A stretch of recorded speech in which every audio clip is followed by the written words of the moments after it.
Okay, चलो let's start.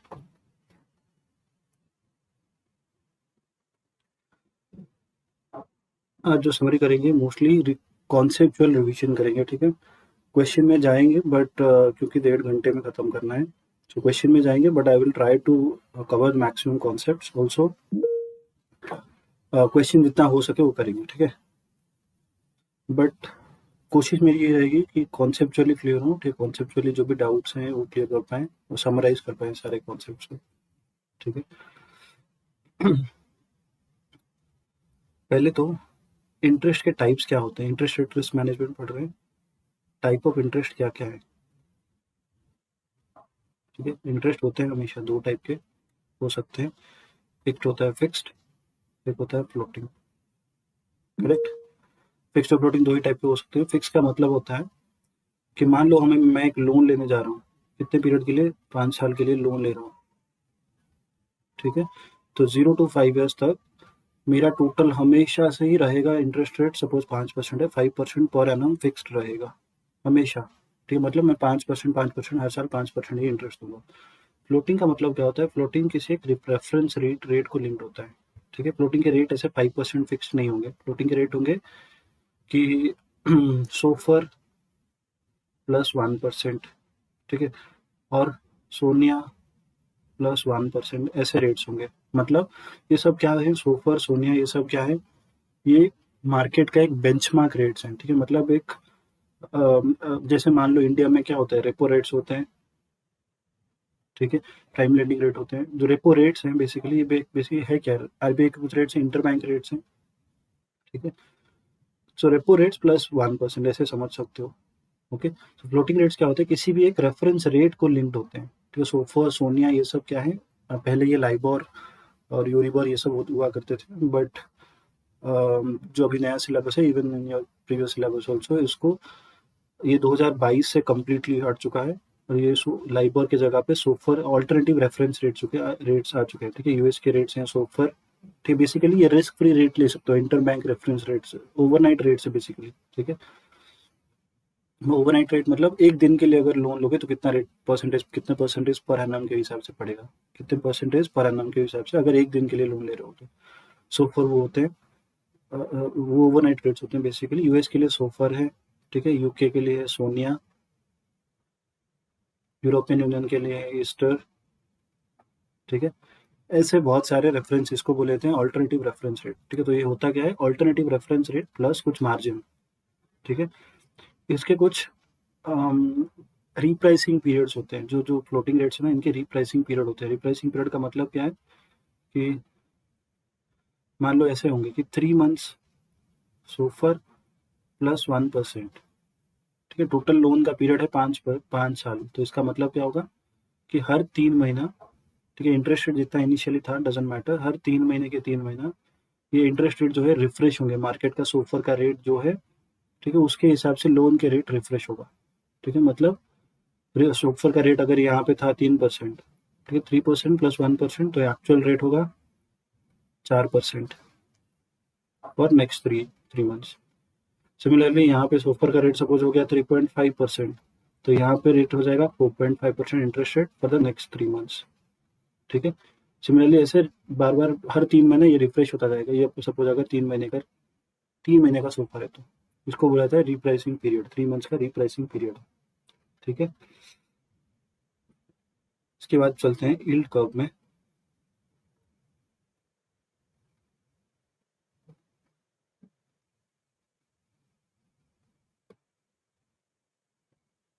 अच्छा, कुछ भी डाउट हो बीच में तो मुझे टोक सकते हो, you can ask me the doubts.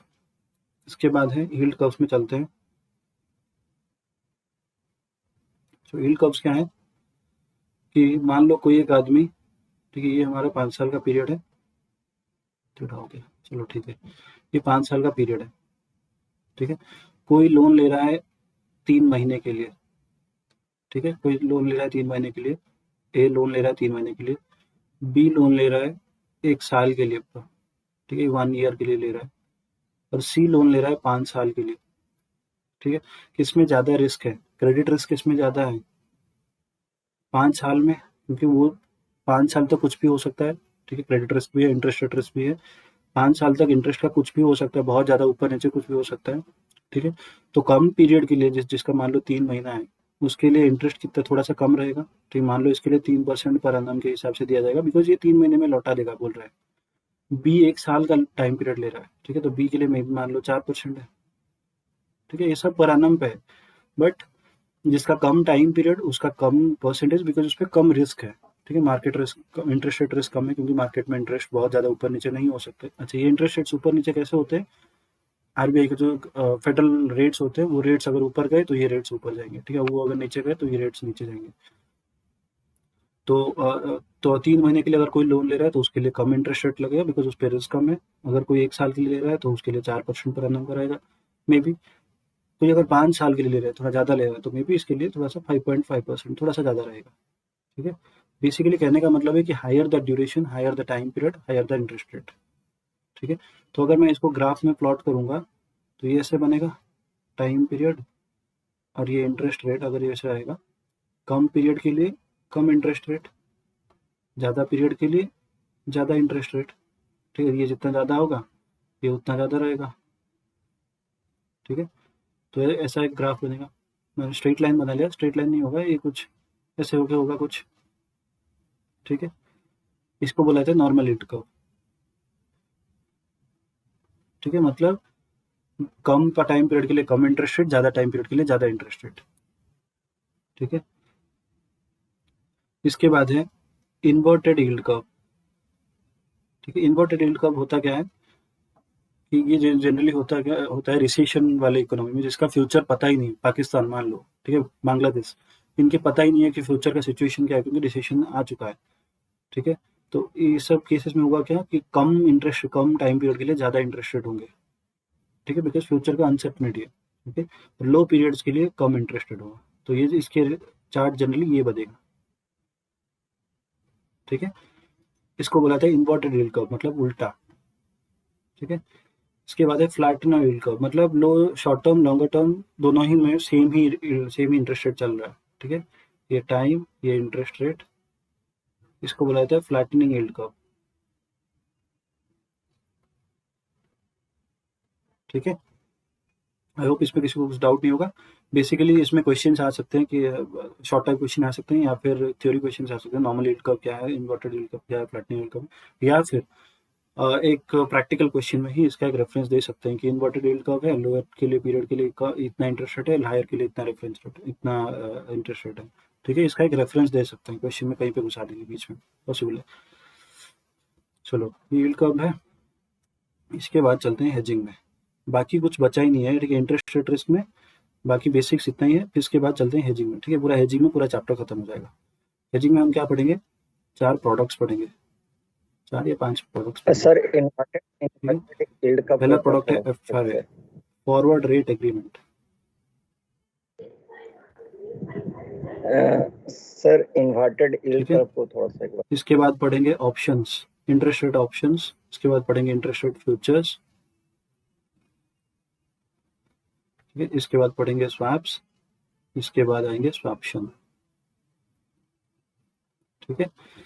FRS जो है हमें पता है, डेरिवेटिव में पढ़ा है, ये ओटीसी कॉन्ट्रैक्ट्स होते हैं, ठीक है। मतलब दो पार्टीज के बीच में प्राइवेटली हो गया, या फिर बैंक के साथ, जनरली यहाँ पे बैंक्स के साथ होता है। मतलब अभी डाउट है तो पूछो। फिर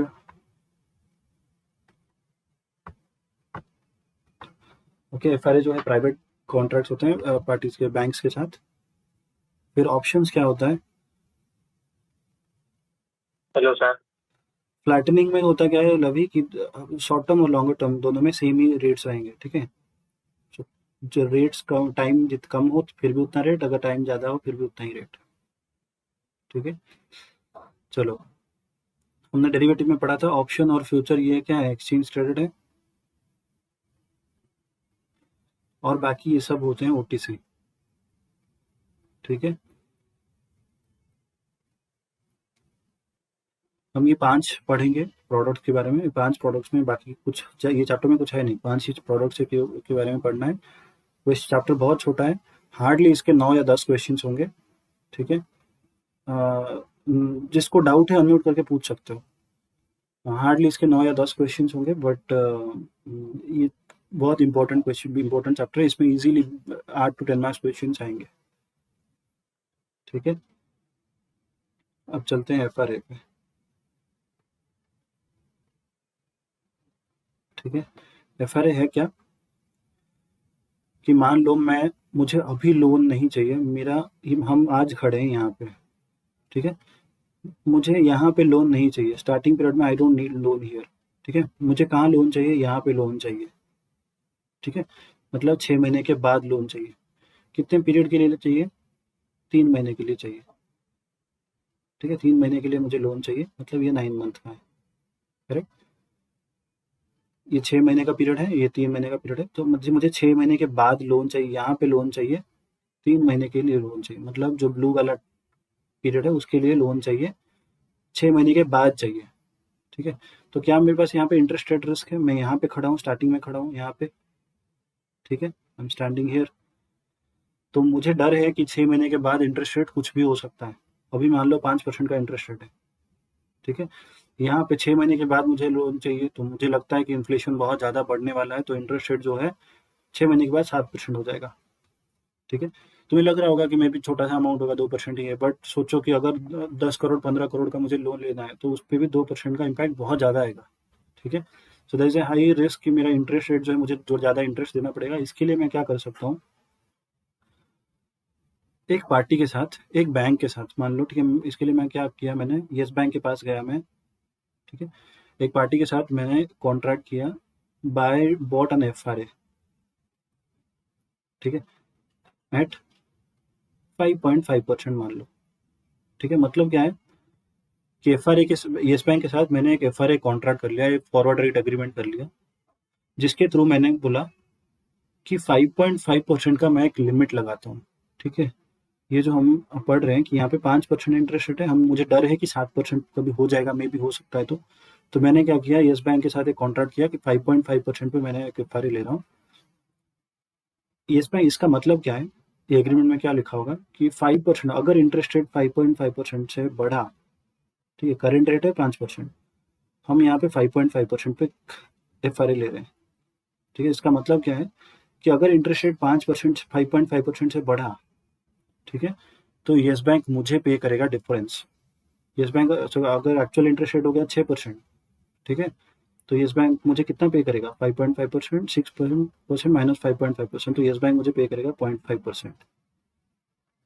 ठीक है, अगर 7% हो गया तो येस बैंक मुझे पे करेगा 1.5%। अगर हो गया 5% या सॉरी 4.5% हो गया, गिर गया, तो क्या करूँगा, मुझे पे करना पड़ेगा। ठीक है, मेरे हाथ से जाएगा 1.5%। ठीक है, अब तुम पूछोगे सर अगर मेरे हाथ से 1.5 जाएगा तो ये हेज कैसे हुआ।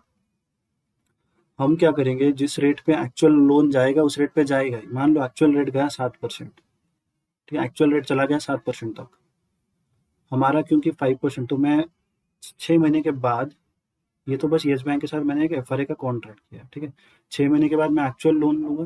ठीक है, अभी तक मैं लोन नहीं लिया है मैंने, यहाँ पे बस मैं कॉन्ट्रैक्ट कर लिया, यहाँ पे खड़े होके येस बैंक के साथ एक कॉन्ट्रैक्ट कर लिया है कि मैं FRA ले रहा हूँ, 5.5% पे एक रेट फिक्स कर रहे हैं।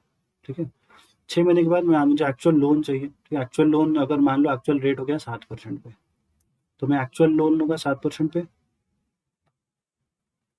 ठीक है, और FRA के थ्रू मुझे गेन हो जाएगा 1.5% का। करेक्ट, बिकॉज FRA में मुझे 5.5% का हमारा फिक्स हुआ था और 7% हो गया, तो येस बैंक मुझे ये 1.5% पे करेगी, तो गेन थ्रू FRA होगा 1.5% का। तो मेरा नेट में कितना रेट पड़ा, नेट रेट पड़ा 5.5% का।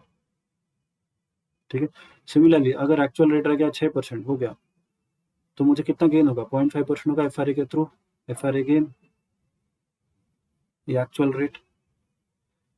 ठीक है, तो नेट में कितना पड़ेगा, 5.5% पड़ेगा। ओके, सिमिलरली अगर ये 4.5% हो गया, तो लॉस हुआ FRA के थ्रू 1.5%, सॉरी कितना हुआ 1%, तो मेरा नेट में कितना हुआ 5.5%। सो FRA के थ्रू हमने हेज कर लिया 5.5% पे, इसका मतलब 5.5% पे हमने रेट फिक्स कर दिया, तो मतलब रेट अगर ऊपर जाए नीचे जाए, हमारा नेट रेट हमेशा 5.5% ही रहेगा। ओके, अच्छा, अब FRA के कैलकुलेशंस कैसे होते हैं, तो कैसे होगा, बेसिकली सिंपल है, गेन कितना ये जो होता है एफआरए का, हमने जो एग्रीमेंट किया है यहाँ पे यस बैंक के साथ, एफआरए में होता क्या है कि एक्चुअल प्रिंसिपल कभी ट्रांसफर नहीं होता, एक्चुअल प्रिंसिपल का ट्रांसफर नहीं होता, बिकॉज ये बस एक बेटिंग का कॉन्ट्रैक्ट है कि अगर ऊपर गया तो यस बैंक मुझे पेमेंट करेगा, अगर नीचे गया तो मैं यस बैंक को पेमेंट करूंगा। ठीक है, 5.5 से ऊपर गया तो मुझे मिलेगा, यस बैंक मुझे पे करेगा, 5.5 से नीचे गया तो मैं यस बैंक को पे करूंगा। ठीक है, तो होता क्या है कि इसमें हमने कितने पीरियड के लिए लिया है, 3 महीने के लिए लिया है, 6 महीने के बाद 3 महीने के लिए, इसको बोला जाता है 6 into 9 एफआरए। ठीक है, हमेशा याद रखना 6 into 9 बोल रहा है, मतलब 6 महीने के बाद 3 महीने के लिए, 6 महीने के बाद 3 महीने के लिए, 9 महीने के लिए नहीं, 6 महीने के बाद 3 महीने के लिए, आफ्टर 6 months फॉर 3 months। ठीक है, अच्छा, तो जितना मुझे सेटलमेंट होगा, मैंने बेटिंग किया था, बेसिकली अपवर्ड बेटिंग किया था। ठीक है, एफआरए का मतलब ही है कि अपवर्ड बेटिंग कर रहे हैं हम, 5.5% का बेटिंग कर रहा हूँ, 5.5% से ऊपर गया तो मुझे यस बैंक पेमेंट करेगा, अगर नीचे गया तो मैं यस बैंक को पेमेंट करूंगा। अच्छा, तो बेटिंग में एक्चुअल प्रिंसिपल कभी लगता है क्या, कभी देखे हो बेटिंग जब कर रहे हैं, ठीक है, तो सट्टा लगाते हैं, तो हम क्या एक्चुअल पैसा देते हैं, ठीक है, बोल रहे हैं कि ऊपर गया या फिर नीचे गया, तो फिर उसके बाद सेटलमेंट होता है, प्रॉफिट और लॉस का सेटलमेंट होता है। तो इसीलिए प्रॉफिट मान लो टोटल हमारा प्रिंसिपल था 10 या फिर 1 लाख का था। ठीक है, 1 लाख का कितने परसेंटेज का, 0.5% मान लो, रेट रहा 6%। ठीक है, तो 6% माइनस 5.5% इंटू 3/12। ठीक है, इतना अमाउंट पे होना चाहिए, बट ये अमाउंट कब के लिए कैलकुलेट हुआ, इस डेट के लिए कैलकुलेट हुआ, 9 मंथ के लिए। ठीक है, तो इसीलिए इसको डिस्काउंट किया जाता है यहाँ पे, क्योंकि सेटलमेंट जो होता है यहाँ पे हो जाता है, बिगिनिंग पे पीरियड में सेटलमेंट हो जाता है, बिकॉज हमें पता चल गया है सारी डिटेल्स इस डेट पे। ठीक है, बट जो कैलकुलेट हुआ है वो 9 महीने के बाद के लिए, मतलब 3 महीने के बाद के लिए कैलकुलेट हुआ है, बट ये सेटलमेंट यहाँ पे हो जाएगा, तो इसीलिए ये अमाउंट को हम यहाँ तक डिस्काउंट करेंगे। कौन से रेट पे डिस्काउंट करेंगे, ऑफकोर्स एक्चुअल रेट पे डिस्काउंट करेंगे। एक्चुअल डिस्काउंट करने के लिए इट विल बी 1.06 इंटू 3/12। ठीक है, एक्चुअल रेट पे डिस्काउंट करेंगे। FRA calculation, FRA settlement calculation का ये है फॉर्मूला। ठीक है, total amount into actual rate minus agreed rate into 3/12 divided by, इसको डिस्काउंट कर रहे हैं, रट्टा मारने की जरूरत नहीं है, ये सिंपल सा ही लॉजिक है कि जो प्रिंसिपल के ऊपर जितना हमारा गेन हुआ उस पीरियड के लिए मल्टीप्लाई करके फिर उसको डिस्काउंट कर रहे हैं। ठीक है, एक सिंपल सा क्वेश्चन कर लेते हैं। क्वेश्चन है प्रैक्टिस मैनुअल से, question number I think 62।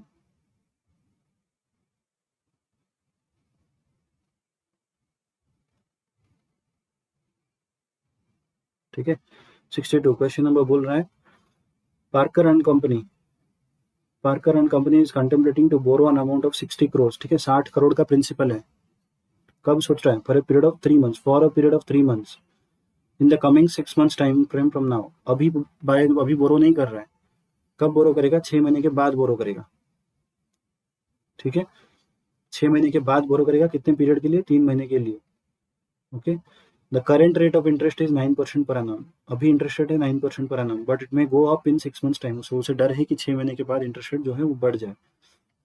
The company wants to hedge itself against the likely increase in interest rate. The company's bankers quoted an FRA at 9.3%। तो उसको डर था। अभी करंट रेट क्या है, चार्ट बनाता हूँ, अभी करंट रेट क्या है, 9% है। ठीक है, उसको कब लोन चाहिए, ये पीरियड के लिए, 6 महीने के बाद लोन चाहिए, 3 महीने के लिए। ठीक है, तो इसको मतलब ये एफआरए क्या होगा, 6 into 9 एफआरए।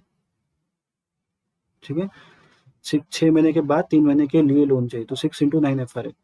उसे डर है कि यहाँ पे कुछ इंटरेस्ट रेट बढ़ जाएगा मे बी। ठीक है, तो इसीलिए उसने क्या किया, एफआरए 6 into 9 एफआरए बैंक के पास गया, बैंक ने कोट किया 9.3% का एफआरए। ठीक है, उसके बाद पूछ रहा है what will be the final settlement amount if the actual rate of interest after 6 months happens to be 9.6%, 8.8%। मतलब उसने बेटिंग किया 9.3% पे, बोल रहा है कि अगर एक्चुअल रेट हो गया 9.6% यहाँ पे, ठीक है, और 8.8% हो गया, तो सेटलमेंट अमाउंट क्या होगा, मैं उसको पेमेंट करूंगा, मतलब बैंक मुझे पेमेंट करेगी या मुझे बैंक को पेमेंट करना पड़ेगा। सेम चीज क्या होगा, देख सकते हो यहाँ पे 60 करोड़ इंटू 0.096 मतलब 9.6%। ठीक है, 60 करोड़ का अमाउंट है इंटू 9.6% माइनस जिस रेट पे एग्रीमेंट हुआ था 9.3%। ठीक है, इंटू 3/12 3 महीने के लिए, ठीक है, तो बेटिंग निकल गया 9.6% पे है, तो मुझे येस बैंक पेमेंट करेगा या मैं येस बैंक को पेमेंट करूंगा? फटाफट बताओ। येस बैंक मतलब जो भी बैंक कर रहे हैं, Yes. फटाफट। विल आई पे टू द बैंक और बैंक विल पे मी? मेरा एग्रीमेंट हुआ था 9.3 पे, एक्चुअल रेट आया Bank will 9.6। pay.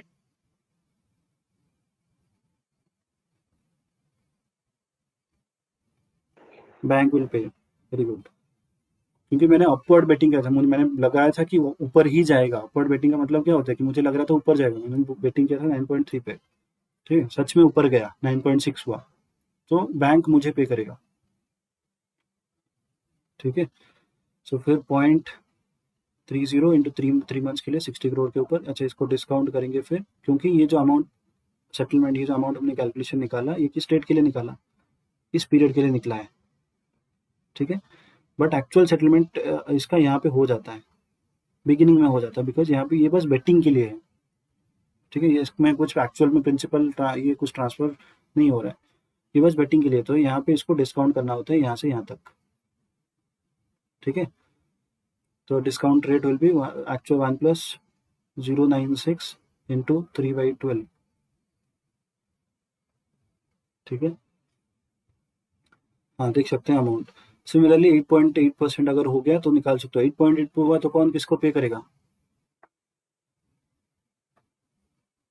Customer will pay. 8.8 हुआ तो कौन किसको पे करेगा? We will pay, correct, we will pay to the bank. Okay, अगर बढ़ा, क्योंकि अपवर्ड वेटिंग कर रहे हैं, राइट, बढ़ा तो मैं बैंक को, सॉरी, बैंक मुझे पे करेगा। अगर गिर गया, मतलब हम जो प्रेडिक्शन किए थे उसका उल्टा हो गया, तो हम बैंक को पे करेंगे। ठीक है, किसी को डाउट हो रहा है, समझ में नहीं आता हो, तो मुझे टोक सकते हो, पूछ सकते हो। ठीक है, चलो इसके बाद चलते हैं फॉरवर्ड रेट कैलकुलेशन में।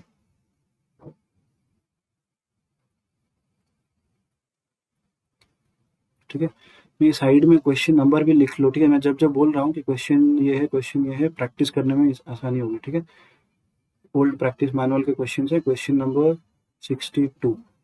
ठीक है, FRA का। फिर फॉरवर्ड रेट कैलकुलेशन। अच्छा, हमने देखा कि ये क्वेश्चन में 9.3% बैंक ने कोट किया था। कहाँ गया? हाँ, यहाँ पे देखा कि बैंक ने कोट किया था 9.3%। ये 9.3% कहाँ से आया? बैंक तो मन से नहीं दे पाएगा 9.3%। ठीक है, ये रेट्स कैसे कैलकुलेट होते हैं? 9.3% जो दिया बैंक ने कोट किया, वो कैसे हुआ? जैसे यहाँ पे एग्जाम्पल लिया था 5.5% का, ये कैसे हुआ? 5.5% पे कैसे अराइव करेंगे? ओके, सो बेसिकली सिंपल सा एग्जाम्पल लेते हैं। मान लो दो पार्टी है, ठीक है, ए है, बी है। ठीक है, ए ने क्या किया, पूरा 2 साल तक लोन ले लिया, इन्वेस्ट कर लिया, मान लो। ठीक है, 2 साल तक इन्वेस्ट कर लिया, कितने रेट पे? एनुअल रेट है इसका, कंपाउंड रेट है 5%। 5% पर एनम कंपाउंडिंग रेट है। ठीक है, तो इसका वैल्यू यहाँ पे क्या हो गया होगा? 1.05। ठीक है, अच्छा, ये 1 साल के लिए ले लेते हैं। ठीक है, ईजी होगा समझने के लिए, 1 साल के लिए ले लेता हूँ।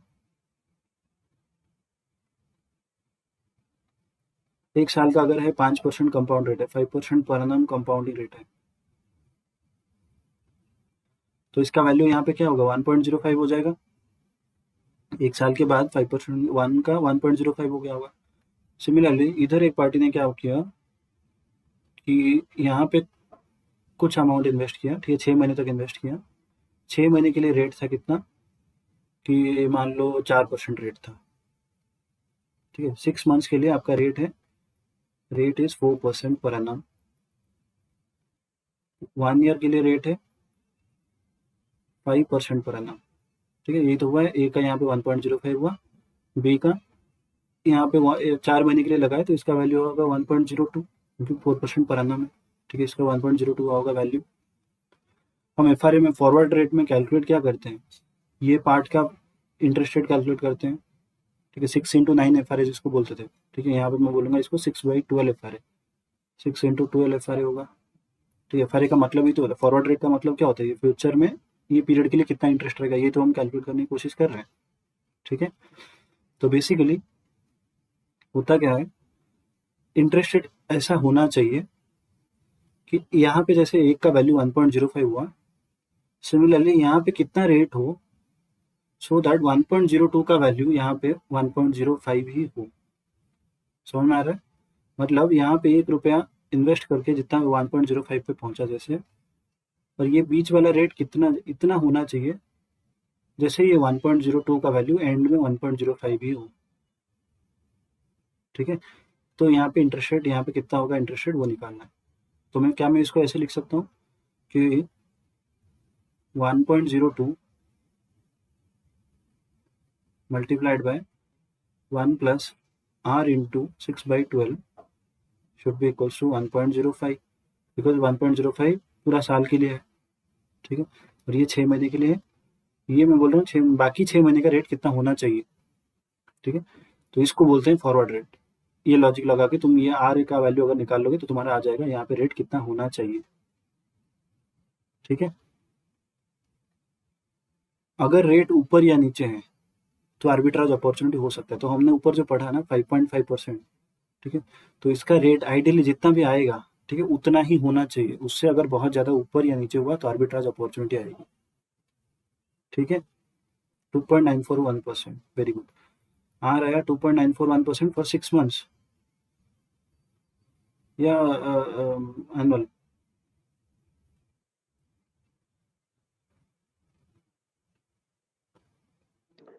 R is equal to sir 5.88. चलो okay, I am assuming this is 6 months. ठीक है, तो एनुअल जितना भी आएगा, हाँ 6 मंथ्स का टोटल, तो दो एनुअल कितना आएगा 2.941 इंटू 2 होगा 5.882, 5.88%। ठीक है, तो इसका मतलब है कि ये जो रेट है, रेड वाला पार्ट का रेट 5.88% होना चाहिए। फॉरवर्ड का मतलब हम एफ को क्या बोल रहे हैं कि ये दो पीरियड ही बोल रहे हैं, 6/12 एफ में बोल रहा हूँ। सपोज मैं क्या बोल रहा हूँ, ये रेड पीरियड का, ठीक है, मतलब दूसरे पीरियड का कितना रहेगा इंटरेस्ट रेट। ठीक है, तो ऐसे लॉजिक लगा के तुम निकाल सकते हो आर का वैल्यू। ठीक है, पीरियड, यहाँ पे पीरियड में इंटरेस्ट कितना होना चाहिए। अगर एक्चुअल इंटरेस्ट रेट, ठीक है, बैंक में, ये तो निकाला हमने, क्या निकाला ये आर, मतलब ये theoretical F R A price हमने निकाला, theoretical F R a rate हमने निकाला 5.88%। ओके, तो अगर बैंक ने कोट किया है, ठीक है, एक्चुअल बैंक ने coated, actual F R A coated by bank, ठीक है, सपोज बैंक ने कोट किया है 6%, 5.88 नहीं 6% कोट किया है, तो यहाँ पे एक आर्बिट्रेज अपॉर्चुनिटी आएगी, बिकॉज बैंक ने महंगा कोट, बैंक ने थोड़ा सा ज़्यादा इंटरेस्ट रेट कोट किया है। ठीक है, तो इसका मतलब क्या है कि एक्चुअल एफ आर ए में हम इन्वेस्ट करके फ़ायदा कमा सकते हैं। 5.88 होना चाहिए। ठीक है, 5.88 होना चाहिए, 6% कोट हुआ है। ओके, इसका मतलब क्या है कि बैंक ने महंगा, थोड़ा सा ज़्यादा, बैंक ज़्यादा पैसा दे रहा है। ठीक है, तो बैंक में इन्वेस्ट करके फ़ायदा है। ठीक है, इन्वेस्ट में एफ आर ए करके फ़ायदा है। ओके, तो क्या मैं ऐसे कर सकता हूँ कि एक्चुअल में, देखो यहाँ पे सेम सेम चीज़ यहाँ पे कर रहा हूँ। ठीक है, ये दो पूरा पीरियड के लिए है, 1 ईयर, रेट कितना था 5% पर annum।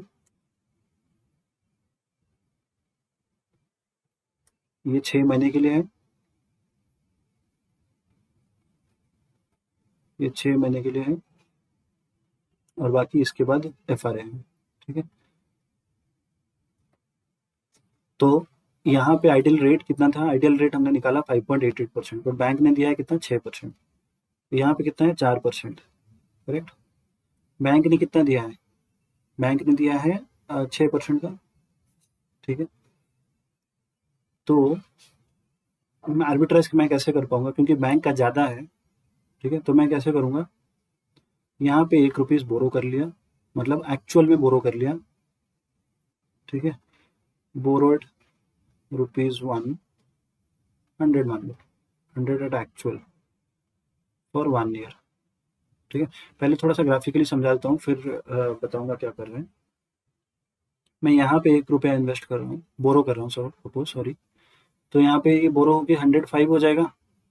बोरोइंग का वैल्यू एंड में 105 हो गया होगा, ये बोरोड वैल्यू होगा।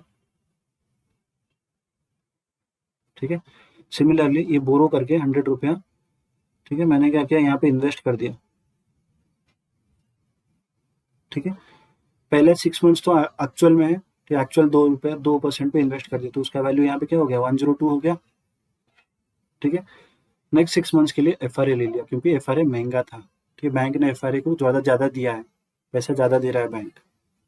ठीक है, तो मैंने क्या किया, वन इसका वैल्यू क्या होगा 102 इंटू 1.03। ठीक है, उसका वैल्यू हो जाएगा 102 इंटू 1.03, बिकॉज क्योंकि एफआरए में बैंक ने महंगा दिया है, मैं ज़्यादा इंटरेस्ट दे रहा है, तो मैं इसीलिए इसको इन्वेस्ट कर रहा हूँ इस पे।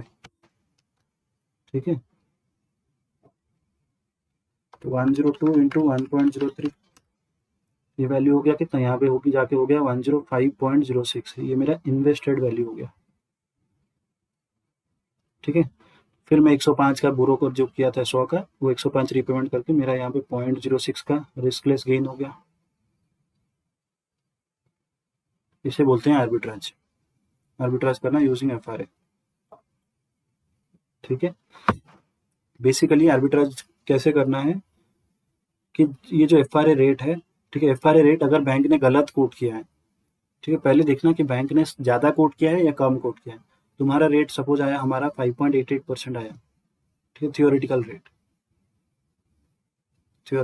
5.88% आया, एक्चुअल कितना कोट किया है, मान लो एक्चुअल किया है 6% का। ठीक है, मतलब ज़्यादा किया है, तो एफआरए के थ्रू इन्वेस्ट करना है। ठीक है, अगर थियोरेटिकल आया 5.88%, बैंक ने कोट किया है 5% का, ठीक है, तो एग्जैक्टली उल्टा चीज करते हैं, एफआरए के थ्रू बोरो करते हैं। ठीक है, मतलब क्या है कि पहले एक्चुअल में बोरो करते हैं, ठीक है, 6 महीने तक। ठीक है, फिर नेक्स्ट 6 मंथ्स का बोरोइंग कैसे किसके थ्रू करते हैं, एफआरए के थ्रू करते हैं। सिमिलरली यहाँ पे इन्वेस्ट पूरा पीरियड के लिए एक्चुअल में बोरो इन्वेस्ट कर देते, बिकॉज टोटल वाला ज़्यादा है, बोरोइंग वाला कम है। एक्चुअल बोरोइंग वाला एक्चुअल एफआरए का रेट दिया है, ठीक है, एक्चुअल एफआरए कोटेड कम दिया है। ठीक, कम में हमेशा बोरो करना है, इन्वेस्ट हमेशा ज़्यादा में करना है, पता है। ठीक है, बेसिक है। तो 5.88% से अगर थियोरेटिकल निकला पर एक्चुअल एफआरए 5% है, तो बोरोइंग का वैल्यू क्या होगा, सिमिलरली सेम चीज़ कर रहा हूँ। ठीक है, बोरोइंग अगर 100 रुपया किया मैंने, ठीक है, ये सेकेंड पार्ट है, ये ज़्यादा है, पूरा पीरियड है। ठीक है, बोरो कर रहा हूँ 100 बोरो, यहाँ पे 102 हो जाएगा। फिर 102 को मैं 5% जो एफआरए का कोट किया है, ठीक है, मतलब सपोज एफआरए है 5%। ठीक है, 102 का वैल्यू यहाँ पे क्या होगा 102 इंटू 1.025। ठीक है, 025 का वैल्यू बनेगा यहाँ पे 104.55 टोटल लोन। ठीक है, इतना बन जाएगा, 104.45 बनेगा। इन्वेस्ट करके मैं क्या कमा लूंगा, 100 का पूरा 5% पे बोरो इन्वेस्ट कर दिया था एक्चुअल में। ठीक है, तो इसका वैल्यू बन गया होगा 105 इन्वेस्टेड वैल्यू। ठीक है, तो देख सकते हैं कि यहाँ पे रिस्कलेस गेन कितना बनेगा 0.45 का रिस्कलेस गेन। तो लॉजिक सिंपल है, अगर थियोरिटिकल से एफआरए ज़्यादा है तो एफआरए में इन्वेस्ट करो, एफआरए के थ्रू इन्वेस्ट करो।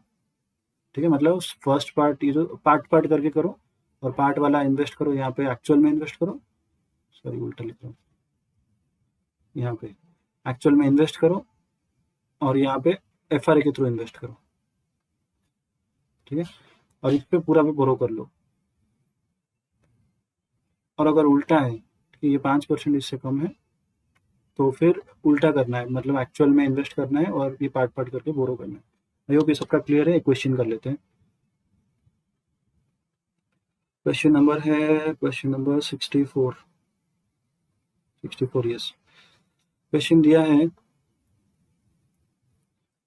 कि the following market data is available, 3 महीने का रेट दिया है। ठीक है, 3 महीने का रेट ये सब पर एनम पे है। ठीक है, 3 महीने का रेट 4.5%, 6 महीने का रेट 5%।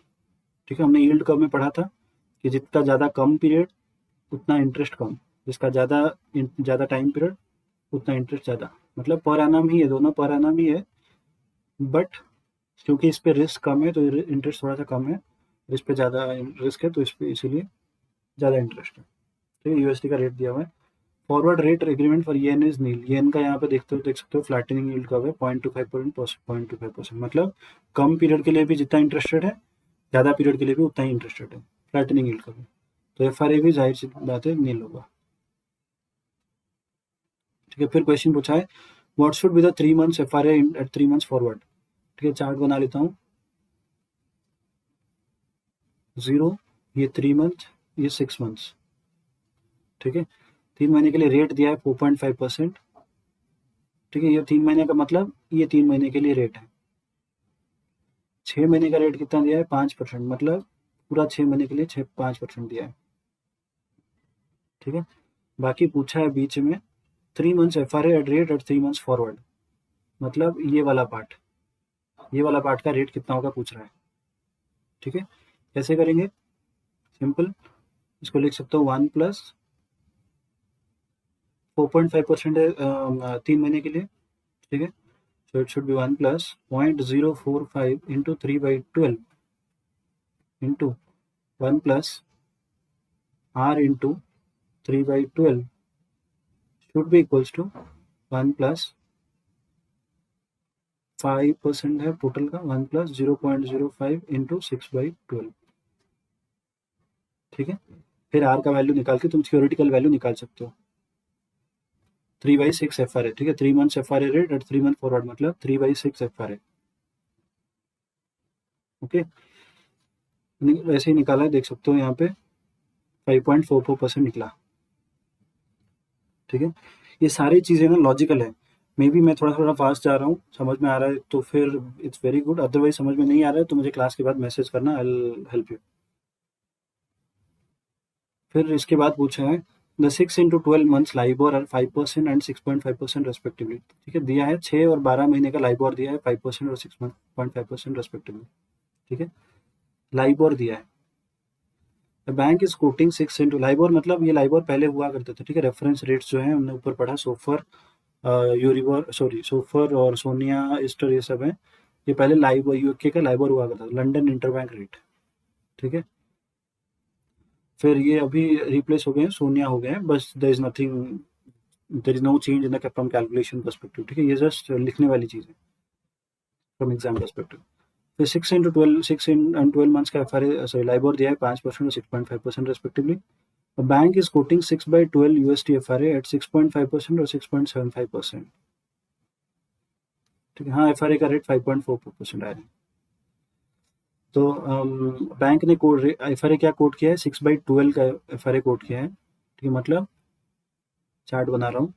ठीक है, बैंक का ये 6 महीने का पीरियड है 0 to 6 मंथ्स, और ये 12 मंथ्स का 0-12 मंथ्स।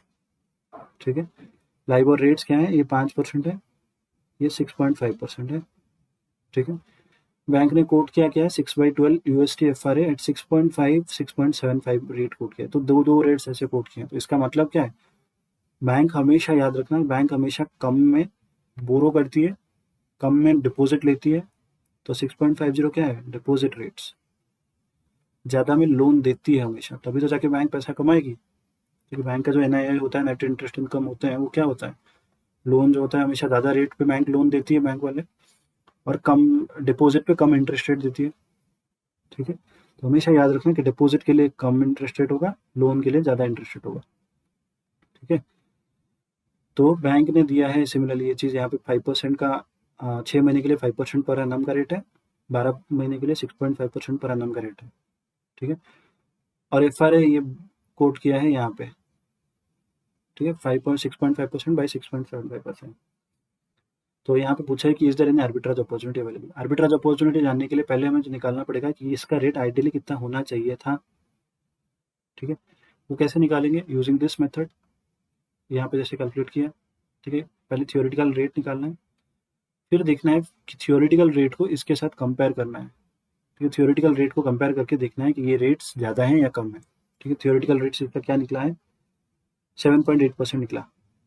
ठीक है, इसका मतलब क्या है, बैंक का रेट से 6.5, FRA का रेट बैंक ने कोट किया है 6.5 और 6.75, आइडियली होना चाहिए था कितना 7.8, बैंक का कम है FRA का। तो FRA के थ्रू बोरो करेंगे या इन्वेस्ट करेंगे, बैंक ने एफआरए कम कोट किया है, तो एफआरए के थ्रू बोरो करेंगे या इन्वेस्ट करेंगे?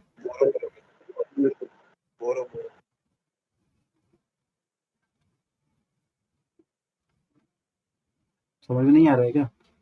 बैंक ने आइडियली होना चाहिए था 7 एफआरए के थ्रू बोरो, यस। सो एफआरए आइडियली होना चाहिए था 7.8%, बैंक ने कोट किया है 6.5 बाई 6.75, तो कम है। ठीक है, तो एफआरए के थ्रू हम बोरो करेंगे, borrow through FRA for the second part, second period. ठीक है, तो इसका मतलब क्या है कि सपोज मैं यहाँ पे 100 रुपये एक्चुअल में बोरो कर रहा हूँ। ठीक है, तो इसका वैल्यू यहाँ पे क्या हो गया होगा, 102.5 हो गया। 5% पर annum का इंटरेस्ट रेट है, बोरो किया है। ठीक है, 102.5 में बोरो करके फिर यहाँ पे ये वाला बोरोइंग का पार्ट बोरो थ्रू एफआरए कर लूंगा मैं, बिकॉज एफआरए के रेट्स कम थे। ठीक है, बोरो थ्रू एफआरए कर लिया। इस पे जो भी वैल्यू आएगा, ठीक है, इस पे जो भी वैल्यू आएगा, आई थिंक कितना आ रहा है, 1.060। ठीक है, यहाँ पे वैल्यू आएगा 1.060, मतलब 106 पॉइंट समथिंग आएगा। और यहाँ पे मैं क्या करूँगा, 100 रुपये को पूरा इन्वेस्ट कर दिया, कितने पे, 6.5% पे। ठीक है, तो इसका वैल्यू क्या हो जाएगा, 106.5। ओके, तो सिंपली मैं देख सकता हूँ यहाँ पे कुछ मेरा गेन हो रहा है। ठीक है, इन्वेस्ट थ्रू एक्चुअल। ओके, सो 0.11 का गेन होगा। हाँ, थोड़ा सा डिटेल में कैलकुलेशन करोगे तो गेन आएगा। ठीक है, बेसिकली है क्या, हमेशा देखना कि ये जो एफ रेट है थियोरिटिकल रेट से कम, थियोरिटिकल रेट हमारा आया 7.8%, हमने कैलकुलेट किया, उससे ज़्यादा है या कम है। अगर कम है तो एफ के थ्रू बोरो करना है। सेकेंड वाला पार्ट एफ के थ्रू बोरो करेंगे, तो फर्स्ट वाला पार्ट एक्चुअल के थ्रू बोरो करना पड़ेगा, एक्चुअल बोरो। ठीक है, यहाँ पे एक्चुअल बोरो कर लो, सेकेंड वाला पार्ट एफ से बोरो कर लो, और सिमिलरली यहाँ पे पूरा पीरियड के लिए एक्चुअल में इन्वेस्ट कर दो। ठीक है, तो तुम्हारा एंड में कुछ गेन डेफिनेटली आएगा ही आएगा। ओके, अगर लॉस आ रहा है तो तुम्हारा कैलकुलेशन गलत है, सोचना हमेशा। चलो फिर इसके बाद चलते हैं नेक्स्ट पे।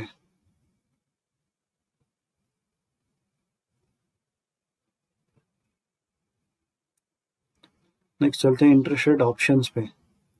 ठीक है, यहाँ पे हमारा खत्म होता है एफआरए और फॉरवर्ड रेट कैलकुलेशन। ठीक है, हम 5 प्रोडक्ट पढ़ने वाले थे, एफआरए बस खत्म हुआ है अभी तक। ठीक है, ऑप्शन है, इंटरेस्ट रेट फ्यूचर है, स्वैप है, स्वैप्शन है। इंटरेस्ट रेट ऑप्शंस क्या होता है,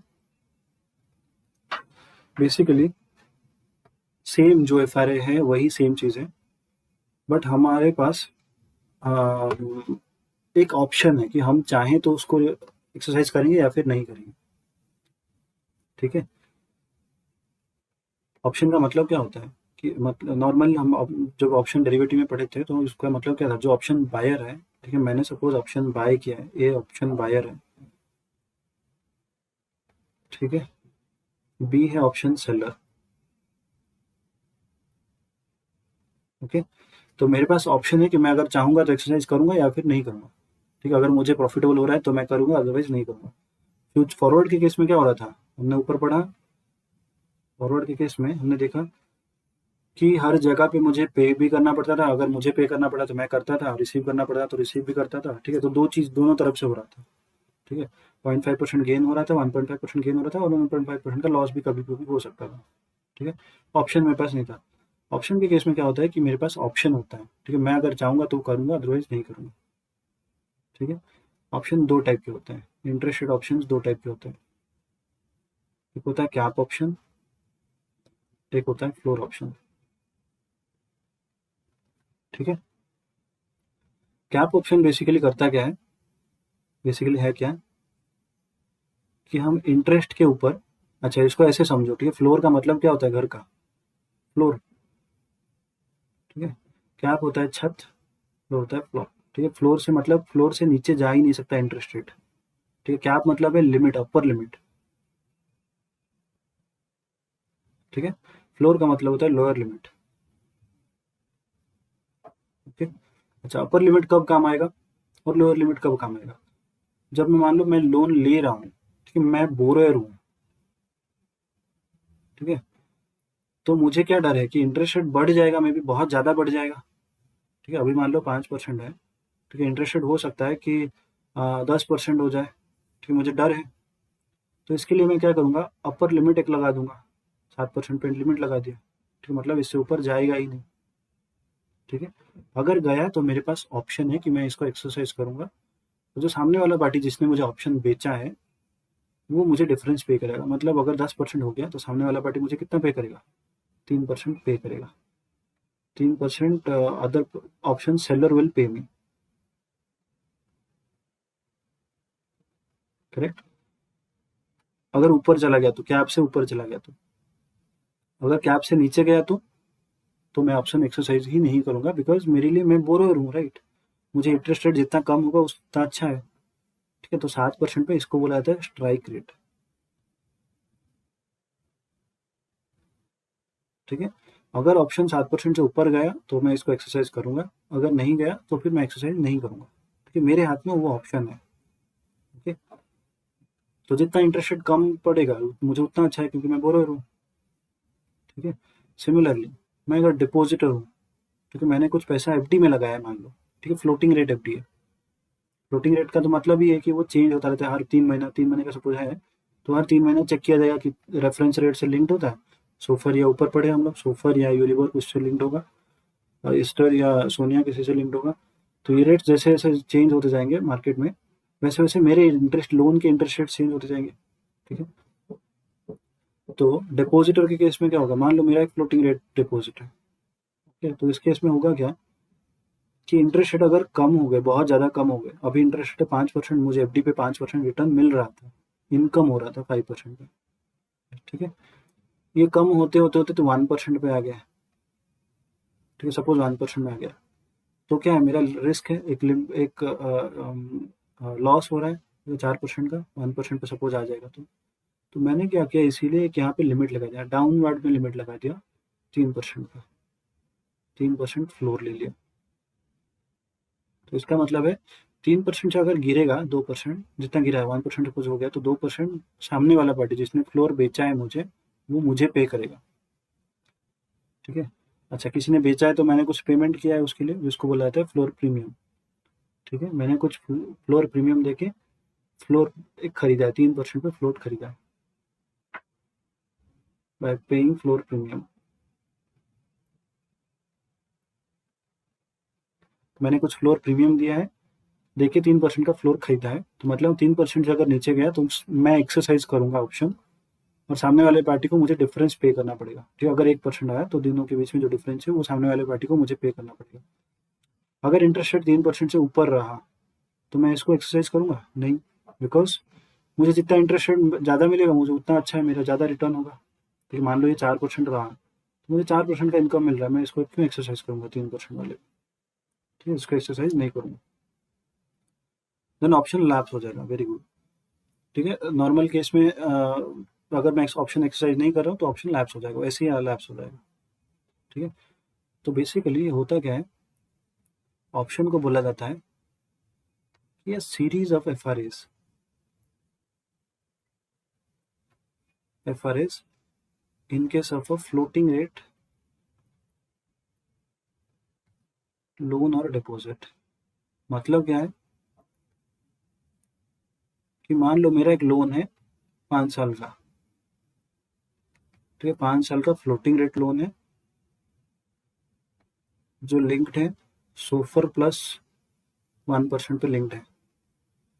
ठीक है, रिप्राइस कब हो रहा है, हर 3 महीना, हर 3 महीने का 3 महीना रिप्राइस हो रहा है। तो इसका मतलब क्या है कि हर 3 महीना, 6 मंथ्स, 9 मंथ, ये 1 ईयर, हर 3 महीना, हर 3 महीने के 3 महीने ये चेक करेगा कि सोफर के रेट्स क्या हैं। ठीक है, उसके हिसाब से मेरे जो लोन के रेट्स हैं वो चेंज होते जाएंगे। ठीक है, ये सोफर के रेट जैसे जैसे चेंज होंगे मेरे लोन के रेट्स ऐसे ऐसे चेंज होते जाएंगे। ठीक है, सोफर का रेट अब 4% हो गया, 3% हो गया तो मेरा रेट हो जाएगा 4%। सोफर का हो गया 4% तो मेरा हो जाएगा 5%। ठीक है, ऐसे ऐसे चेंज होते जाएंगे। ओके, तो बेसिकली होता क्या है ऑप्शन के केस में कि मान लो मैं एक लोन ले रहा, मैंने यहाँ पे लोन लिया है, फ्लोटिंग रेट लोन लिया है। ठीक है, सोफर के साथ कंपैरिजन होता है, जो रेफरेंस रेट है उसके साथ एक कंपैरिजन होता है। ठीक है, मैंने क्या किया यहाँ पे, cap option option of course मैंने लोन लिया है तो कैप ऑप्शन ही लूंगा। ठीक है, मैं ऊपर अपर लिमिट लगाऊंगा। ठीक है, मैंने कैप ऑप्शन ले लिया, cap option bought strike price of strike price of से 5%। ठीक है, 5% स्ट्राइक प्राइस पे मैंने ऑप्शन ले लिया। सोफर का रेट था अभी था current so far rate is suppose से 4%, 4% का है। ठीक है, तो मैं ऑप्शन एक्सरसाइज करूंगा यहाँ पे नहीं। ठीक है, यहाँ तक आते आते रहा 4.5% रहा। ठीक है, ऑप्शन एक्सरसाइज करूंगा नहीं, यहाँ पे आके 5% हो गया। करूँ या ना करूँ फर्क नहीं पड़ता। ठीक है, नहीं करूंगा तो 5.5% यहाँ पे हो गया। ठीक है, यहाँ पे ऑप्शन एक्सरसाइज कर सकता हूँ बिकॉज मेरा कैप मैंने लगाया था, अपर लिमिट लगाया था 5% का, 5% से ऊपर हो गया, 5.5% हो गया। ठीक है, तो एक्सरसाइज हो जाएगा। यहाँ पे मुझे गेन होगा 0.5% का। कितने पीरियड के लिए, 3 महीने के लिए मैं करूँगा। फिर नेक्स्ट मंथ में यहाँ पे आते आते फिर नेक्स्ट मंथ हो गया 4% हो गया, गिर गया। नेक्स्ट 3 महीने के बाद ये 4% हो गया, तो यहाँ पे एक्सरसाइज नहीं करूँगा। यहाँ पे फिर 1.3 ईयर में क्या हुआ, ये रेट्स फिर से हो गए मान लो 4.5%, यहाँ पे भी एक्सरसाइज नहीं हुआ। ठीक है, यहाँ पे हो गया 6%। ठीक है, बहुत ज़्यादा कुछ इन्फ्लेशन बढ़ गया, ये रेट्स बढ़ गए तो 6% हो गया, तो मैं यहाँ पे एक्सरसाइज कर लूँगा। ठीक है, करके 1% का मुझे गेन हो जाएगा। ओके, यहाँ पे एक्सरसाइज करूँगा, यहाँ पे भी एक्सरसाइज करूँगा, बाकी जगह पे करूँगा ही नहीं। ठीक है, तो जब ये ट्रिगर होगा तब मैं एक्सरसाइज करूँगा, बेनिफिशियल मुझे है तो, अगर बेनिफिशियल नहीं है तो मैं एक्सरसाइज नहीं करूँगा। सिमिलरली अपोजिट होता है फ्लोर के केस में। ठीक है, अगर कम हो रहा है मुझे, अगर फ्लोर ट्रिगर हो करना है, मतलब मेरे 3% का होता है, यहाँ पे मान लो फ्लोर है 3% का। ठीक है, रेट अगर 3% से नीचे गया तब जाके मैं एक्सरसाइज करूँगा, अदरवाइज नहीं करूँगा। एग्जैक्टली अपोजिट होगा। ठीक है,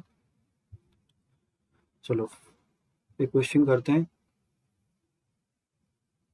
क्वेश्चन नंबर है 75।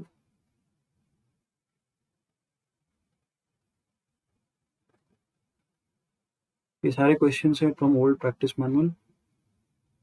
हाँ, क्वेश्चन नंबर 75। अच्छा, इसमें जाने से पहले एक चीज़ बता दूं, नॉर्मल नॉर्मल ही क्वेश्चन है। ठीक है, मे भी आंसर देख के किसी ने कोई डर गया होगा, ये सब है वगैरह वगैरह, इसमें कुछ है नहीं।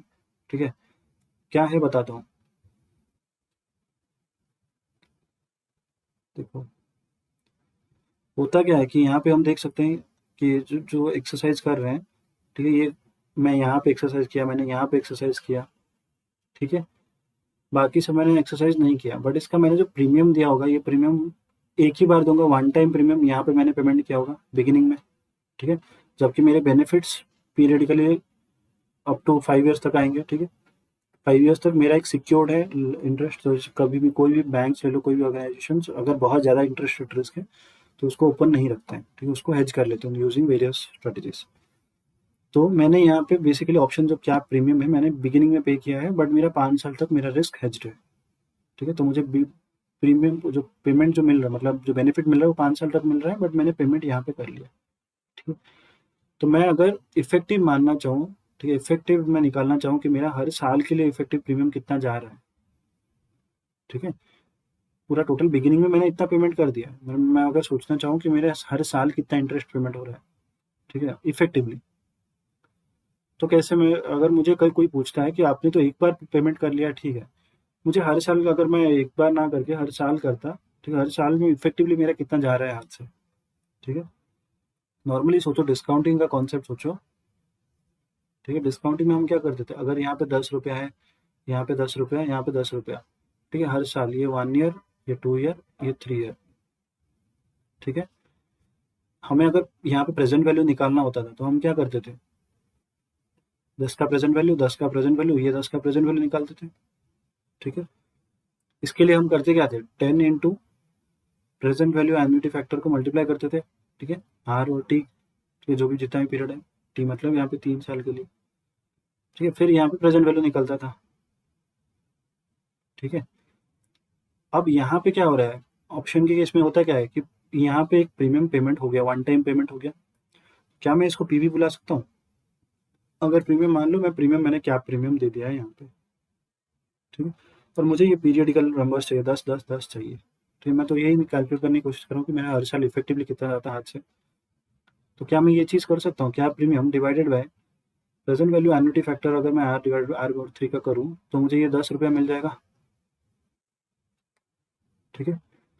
क्या premium divided by present value annuity factor अगर करूँ तो मुझे ये 10 रुपये मिल जाएंगे, ठीक है, क्योंकि प्रेजेंट वैल्यू के केस नॉर्मल प्रेजेंट वैल्यू जब कैलकुलेट करते थे तो क्या करते थे, 10 into present value of annuity factor करके प्रेजेंट वैल्यू निकाल लेते थे। सिमिलरली मैं यहाँ पे क्या कर रहा हूँ, पीवी की जगह मैं अगर क्या प्रीमियम ले लूँ, क्योंकि ये डे 1 पे पेमेंट हो रहा है, क्या premium divided by present value annuity factor of r और 3, तो ये 10 आ जाएगा, ठीक है। यही चीज़ यहाँ पे हो रहा है। क्वेश्चन पढ़ लेते हैं। XYZ limited borrows 15 million pound of 6 months LIBOR, LIBOR को यहाँ पे सोनिया करके पढ़ सकते हो, ये ओल्ड सिलेबस में लाइबोर था, ठीक है, लाइबोर प्लस 10%, ठीक है, 10% थोड़ा ज़्यादा है, क्वेश्चन इसके हिसाब से थोड़ा सा गलत होता है, but not nothing wrong from calculation perspective. XYZ limited borrows 15 million pound of 6 months LIBOR plus 10% for a period of 24 months, total period कितना है, 2 साल, ठीक है। The company anticipates a rise in LIBOR hence it proposes to buy a cap option from its bankers at the strike rate of 8%, ठीक है, strike rate है 8% का, मतलब मैं इसको ऐसे लिख सकता हूँ, ठीक है, करंट रेट है लाइबोर प्लस 10%, ठीक है, उसे डर है कि लाइबोर बहुत ज़्यादा ऊपर चला जाएगा, तो इसीलिए उसने क्या लिया, लाइबोर के लिए एक ऑप्शन ले लिया, ठीक है, स्ट्राइक रेट ले लिया 8% का, 8% स्ट्राइक रेट फॉर लाइबोर, ठीक है, कैप ऑप्शन है, तो एक लिमिट लगा दिया 8% पे, ठीक है। हाँ, अच्छा, आई थिंक ये चेंज हुआ है न्यू सिलेबस में, लाइबर प्लस 1% हो गया है, हाँ ये लाइबर प्लस 1% होना चाहिए, लाइबर प्लस 10% गलत है question. The lump sum premium दिया है, लम्प सम प्रीमियम मतलब बिगिनिंग में डे 1 पे कुछ प्रीमियम पेमेंट हो रहा है, ठीक है। Lump sum premium is 1% for the entire reset period, मतलब ठीक है 2 साल का लोन है, 0 to 2 ईयर्स, ठीक है, हर 6 महीना लिखा है या कहाँ लिखा था, 6 मंथ्स लाइबर है, ठीक है, तो हर 6 महीने ये रिप्राइस हो रहा है, ठीक है, ये 1 ईयर है और ये 6 मंथ्स, ये 6 मंथ्स 1.5 ईयर, ठीक है, हर 6 मंथ्स में ये रिप्राइस हो रहा है, ओके। लमसम प्रीमियम बहुत दिया गया है 1%, ओके, 15 मिलियन का 1% यहाँ पे पेमेंट हो गया है लमसम, मतलब 0.15 million for the entire reset period, मतलब पूरा 2 साल के लिए 1.5% सॉरी 1% पेमेंट हुआ है। फिर बोल रहा है अंदर fixed rate of interest 7% per annum है, इसीलिए क्वेश्चन थोड़ा सा गलत हो रहा है, बिकॉज 7% अगर फिक्स्ड रेट है, ठीक है, और फ्लोटिंग है लाइबर प्लस 10%, तो कोई फ्लोटिंग रेट लोन क्यों नहीं लेगा, हमेशा ही will take a fixed rate loan, fixed rate 7% पे है, ठीक है, तो बेनिफिशियल रहेगा। लाइबर प्लस 10%, लाइबर का रेट कुछ भी हो, 0 भी हो जाए, फिर भी हमारा इंटरेस्ट रेट फ्लोटिंग पे 10% रहेगा, तो कोई फ्लोटिंग में लेगा ही नहीं, तो टेक्निकली ये क्वेश्चन गलत होता था, आई थिंक न्यू सिलेबस में दे हैव चेंज्ड इट। चलो, सो बोल रहा है कि इंटायर रीसेट पीरियड के लिए 1% है और फिक्स रेट ऑफ इंटरेस्ट 7% है, the actual position of Liber during the fourth coming reset, actual period ये में मतलब फ्यूचर में फर्स्ट रीसेट पीरियड मतलब 6 मंथ्स पे, और ये 1 ईयर पे, और ये 1.5 ईयर पे, 9% हुआ, 9.5% हुआ, 10% हुआ, ठीक है। बोल रहा है you are required to show how far interest rate risk is hedged through cap option, कैसे हेज हुआ है, ठीक है। For calculation work out figures registers up to 4 decimal points and amount nearest to pound, it should be part of working notes. चलो, अच्छा, हमारा strike rate कितना है 8%, इंटरेस्ट रेट हुआ 9.9%, 9.5%, 10%, ठीक है। मुझे बताओ एक्सरसाइज कहाँ कहाँ होगा या नहीं होगा,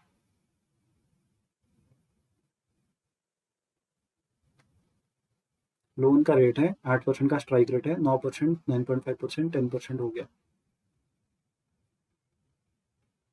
ऑफकोर्स एक्सरसाइज करेंगे, बिकॉज यहाँ पे 9% है, 9.5% है, 10% है, मैंने 8% पे एक लिमिट लगाया था, अपर लिमिट लगाया था, ठीक है। तो यहाँ पे देख सकते हो 1 पीरियड में 8% का मेरा स्ट्राइक रेट था, ठीक है, 9% हो गया, आ गया, हाँ 9% हो गया, तो मेरा 15 मिलियन के ऊपर 1% का गेन हुआ फॉर, बट ये 6.6 मंथ्स के लिए, तो 0.5% का गेन हुआ, ठीक है। तो देख सकते हो 75,000 आया कैलकुलेशन करके, 15 मिलियन पे 0.5%।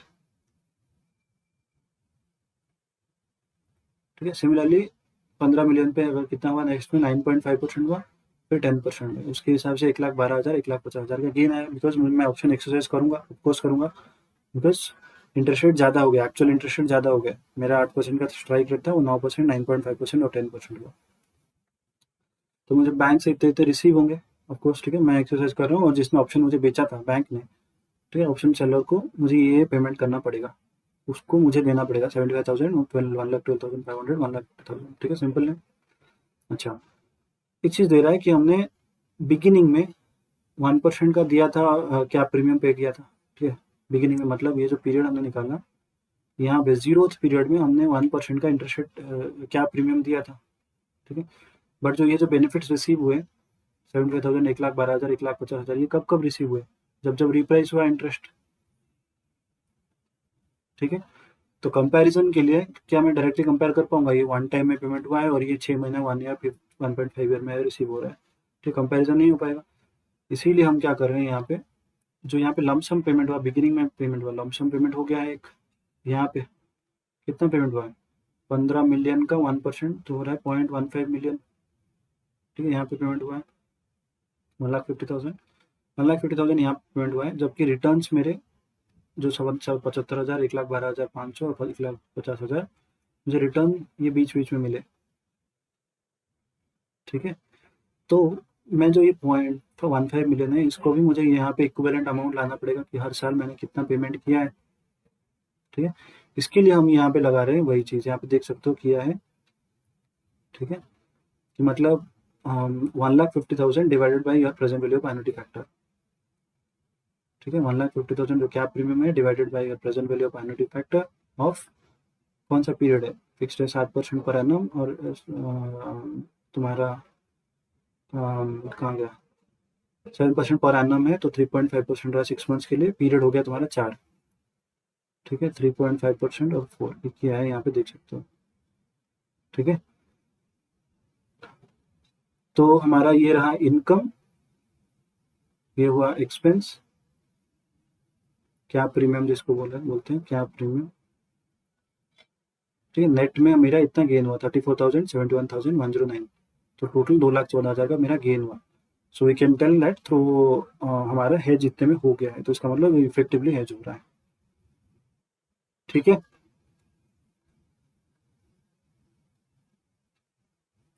कम समझ आया लो, अभी क्लास के बाद रुकना थोड़ा 2 minute, I will explain. Basically है कुछ नहीं, इस पे बस ये इनकम है, एक्सपेंस मेरे हाथ से जा क्या रहा है, क्या प्रीमियम जा रहा है, क्या प्रीमियम मैं बस पीरियडिकली निकाल रहा हूँ। ठीक है, सो दैट नेट में मेरा कितना इनकम हुआ, नेट में इफेक्टिवली मैं नेट इनकम निकाल पाऊँ, नेट प्रॉफिट मैं निकाल पाऊँ। मेरा ग्रॉस प्रॉफिट 75,000, 1,12,500, 1,50,000 हुआ कैप के थ्रू। ठीक है, इससे मेरा कुछ खर्चा है, मैं इसमें नेट एक्सपेंस निकाल रहा हूँ। चलो आगे बढ़ते हैं।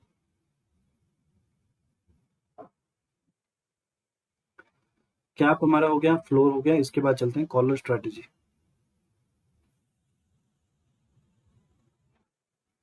ठीक है, कॉलर स्ट्रैटेजी क्या है। अच्छा, कॉलर स्ट्रैटेजी में जाने से पहले एक चीज़ बोल दूं कि अगर कोई कैप बाय कर रहा है, ठीक है, तो उसको क्या लग रहा है कि मार्केट मतलब इंटरेस्ट रेट ऊपर जाएगा, तभी तो जाके कैप बाय किया। कैप बाय किया मतलब अपर लिमिट लगा रहा है। ठीक है, अपर लिमिट, यहाँ पे अपर लिमिट लगा है, तो उसको लग रहा है कि मार्केट ऊपर जाएगा, रेट ऊपर जाएगा। सिमिलरली अगर कोई फ्लोर बाय कर रहा है, तो इसको मतलब क्या है, उसको लग रहा है कि मार्केट नीचे जाएगा, तो उसने यहाँ पे एक बीच में फ्लोर लगा लिया। ठीक है, अच्छा, अगर कोई सेल कैप कर रहा है, कोई कैप बेच रहा है, ठीक है, तो इसका मतलब क्या है कि उसको लग रहा है कि मार्केट नीचे जाएगा, रेट नीचे जाएगा, तभी तो उसने कैप बेच दिया, ऊपर वाला बेच दिया। अच्छा, सेलर को हमेशा पता है, जो डेरिवेटिव पढ़े हो या नहीं भी पढ़े हो, ऑप्शन के केस में होता क्या है कि कैप वाले को जो खरीद रहा है उसके पास ऑप्शन रहता है, सेलर के पास हमेशा ऑब्लिगेशन होती है।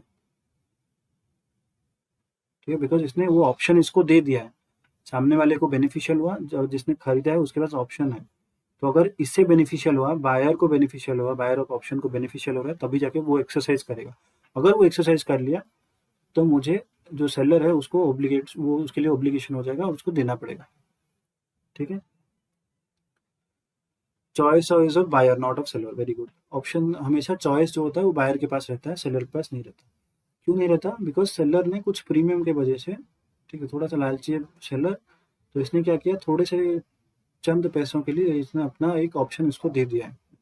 ठीक है, तो कुछ एक 5 रुपए का सपोज इसने प्रीमियम लिया है, इसको दिया है कि ऑप्शन अगर ये ऊपर ऊपर गया तो फिर मैं आपको पेमेंट करूंगा, ठीक है, अगर नहीं गया तो तुम एक्सरसाइज नहीं करोगे, तो ये 5 रुपए का मेरा प्रॉफिट है। ठीक है, तो सेलर को बेसिकली लगता क्या है कि रेट जो है डाउन जाएंगे, ठीक है, तो इसीलिए इसने ऊपर का दे दिया है, ऊपर का बेच दिया, मतलब कैप बेच दी। सिमिलरली क्या मैं बोल सकता हूँ कि सेल फ्लोर वाले को क्या लगता है कि रेट ऊपर जाएगा।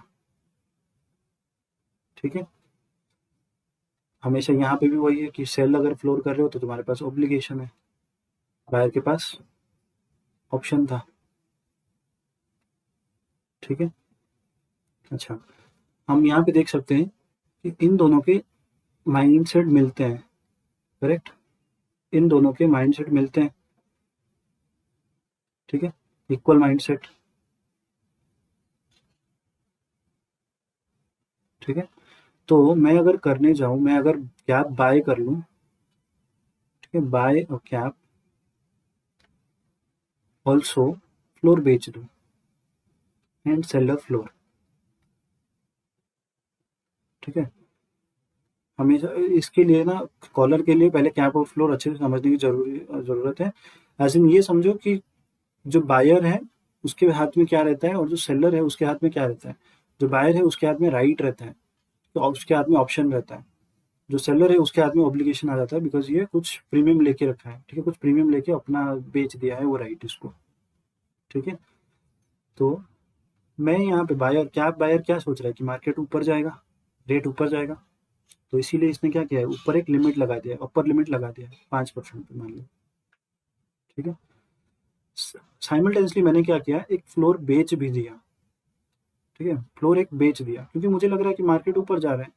ठीक है, कॉलर को मैं बोलता हूँ, मैं जनरली आई कॉल कॉलर बहती गंगा में हाथ धोना। मतलब क्या है कि मुझे लग रहा था कि मार्केट ऊपर जाएगा, तो इसीलिए मैंने एक कैप तो खरीदा और नीचे एक फ्लोर भी बेच दिया किसी को। ठीक है, 2% पे, मुझे नहीं लग रहा था कि नीचे जाएगा, तो 2% पे किसी को फ्लोर बेच दिया। ठीक है, मे भी सामने वाले को लग रहा था कि मार्केट नीचे जाएगा, तो उसने फ्लोर खरीद लिया मेरे से, और मैंने एक बाय किया है कैप और फ्लोर सेल किया है। ठीक है, अब कल को सपोज 5.5% इंटरेस्ट रेट होता है, एक्चुअल रेट। ठीक है, तो क्या होगा, मुझे कैप एक्सरसाइज होगा कि नहीं होगा? I will exercise cap. ठीक है, कैप एक्सरसाइज मैं करूंगा, I will exercise cap. Floor exercise करेगा सामने वाला, मेरे पास ऑप्शन नहीं है, मैंने बेच दिया है, तो मेरे पास ऑब्लिगेशन नहीं आएगा अगर सामने वाला बेचा तो। सामने वाला एक्सरसाइज करेगा? नहीं करेगा। ठीक है, फ्लोर बायर वोंट एक्सरसाइज। ठीक है, तो इसमें हुआ क्या कि मैंने यहाँ पे 0.5% का कैप के थ्रू 0.5% का गेन कमा लिया, कैप गेन 0.5%, बट कैप के लिए प्रीमियम मैंने कुछ दिया था, पेड इनिशियली। ठीक है, मान लो -1 दिया था। ठीक है, बट यहाँ पे मैंने 2% का फ्लोर जो बेचा, बेच के फ्लोर प्रीमियम अर्न कर लिया +1 का। ठीक है, तो मेरे नेट में मेरा कितना प्रॉफिट हुआ, 0.5% प्रॉफिट नेट। ठीक है, कॉलर एक कोई प्रोडक्ट नहीं है, कॉलर एक स्ट्रैटेजी, इसीलिए कॉलर को एक स्ट्रैटेजी बोला जाता है। ठीक है, मतलब मैं क्या कर रहा हूँ, यहाँ पे कैप बाय कर रहा हूँ और फ्लोर बेच रहा हूँ, तो इससे होगा क्या, अगर एक्चुअल रेट हो गया 5.5%, तो मैं ऑप्शन को एक्सरसाइज, कैप को एक्सरसाइज कर लूंगा और मेरा 0.5% का गेन हो जाएगा। ठीक है, फ्लोर मैंने जिसको बेचा है वो सामने वाला एक्सरसाइज करेगा ही नहीं, बिकॉज एक्चुअल रेट 5.5% है, वो फ्लोर एक्सरसाइज नहीं करेगा। बिकॉज फ्लोर कब एक्सरसाइज किया जाता है, जब स्ट्राइक रेट से नीचे गया तो। ठीक है, मेरा स्ट्राइक रेट से उसका नीचे नहीं गया, 5.5% रहा, तो वो एक्सरसाइज नहीं करेगा। ठीक है, तो मेरा फ्लोर का गेन हो गया, फ्लोर का प्रीमियम मैंने जो बेच के खरीदा था, फ्लोर एक्सरसाइज नहीं हुआ बट प्रीमियम तो आया ही, एंड सेम कैप का प्रीमियम भी पे करा है एंड गेन भी हुआ। Very good, yes. तो कैप का प्रीमियम पे किया था, -1 किया था, जो फ्लोर को बेच के रिकवर हो गया, जो प्रीमियम था वो रिकवर हो गया, और कैप के थ्रू कुछ गेन हो गया 0.5% का, तो नेट में मेरा 0.5% का प्रॉफिट हुआ। ठीक है। अच्छा, अगर एक्चुअल रेट हो गया मान लो 1.5%, ठीक है, अगर एक्चुअल रेट 1.5% हो गया एक्चुअल रेट, तो क्या होगा? कैप एक्सरसाइज करूंगा? नहीं। ठीक है, सामने मेरा कैप प्रीमियम गया है कितना? -1। फ्लोर प्रीमियम रिसीव हुआ है +1, बिकॉज मैंने फ्लोर बेचा था। ठीक है, सामने वाला फ्लोर एक्सरसाइज करेगा कि नहीं करेगा? करेगा, बिकॉज यहाँ पे 2% का स्ट्राइक रेट था, एक्सरसाइज हो गया। तो other party, floor buyer will exercise option. ठीक है, तो मेरा यहाँ पे लॉस कितना है? -0.5% का लॉस हुआ। ओके, बिकॉज सामने वाला पार्टी ऑप्शन एक्सरसाइज कर लेगा। ओके, मेरा यहाँ पे नेट में 0.5% का लॉस होगा, नेट लॉस 0.5%। ठीक है, अगर एक्चुअल रेट रहा 3.5%, मतलब इन दोनों के बीच में रहा 3.5%, तो कैप ऑप्शन एक्सरसाइज होगा? नहीं। कैप प्रीमियम मैंने -1 पे किया था, फ्लोर प्रीमियम +1 रिसीव किया था। फ्लोर प्रीमियम, फ्लोर बायर भी एक्सरसाइज करेगा क्या? नहीं करेगा। ठीक है, फ्लोर बायर एक्सरसाइज नहीं करेगा, तो नेट में मेरा क्या हुआ? No profit no loss, 0। ठीक है, तो इसको अगर समराइज करेंगे, मैं अगर रेट मेरा ये बोल रहा हूँ, ठीक है, मैंने यहाँ पे कैप लिया है 5% पे, कैप बॉट 2% पे, फ्लोर सोल्ड। ठीक है, तो अगर ये पार्ट में रहा इंटरेस्ट रेट, ठीक है, if interest rate stage in red part, then profit होगा। ओके, अगर ब्लू पार्ट में रहा तो नो प्रॉफिट नो लॉस।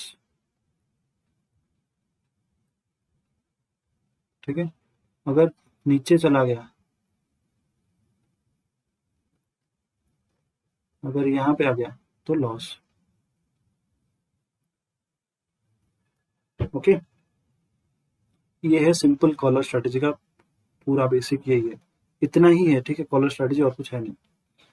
एक क्वेश्चन करते हैं। क्वेश्चन है क्वेश्चन नंबर 77। देखो पूछा है कि XYZ Inc. इशूज अ 10 मिलियन पाउंड का लोन, फ्लोटिंग रेट लोन लिया है। ठीक है, on July 1st 2013 with resetting of coupon rate every 6 months. ठीक है, हर 6 महीने में कूपन रीसेट हो रहा है, equal to LIBOR plus 50%, 50 bips. ठीक है, लाइबोर प्लस 50 बिप्स का लोन है। XYZ is interested in a collar strategy by selling a floor and buying a cap। ठीक, कैप बाय किया, सेल फ्लोर सेल किया। XYZ buys the 3 years cap and sells 3 years floor। ठीक है, 3 साल का bye किया, cap by किया और 3 साल का फ्लोर बेच दिया एज पर the following details on July 1st 2013। Notional principal दिया है 10 मिलियन, ये पाउंड होगा, डॉलर नहीं है। रेफरेंस रेट है 6 मंथ्स का लाइबोर दिया हुआ है। स्ट्राइक रेट है 4% फॉर फ्लोर और 7% फॉर कैप। तो हम चार्ट बना सकते हैं। 7% कैप है, कैप बॉट,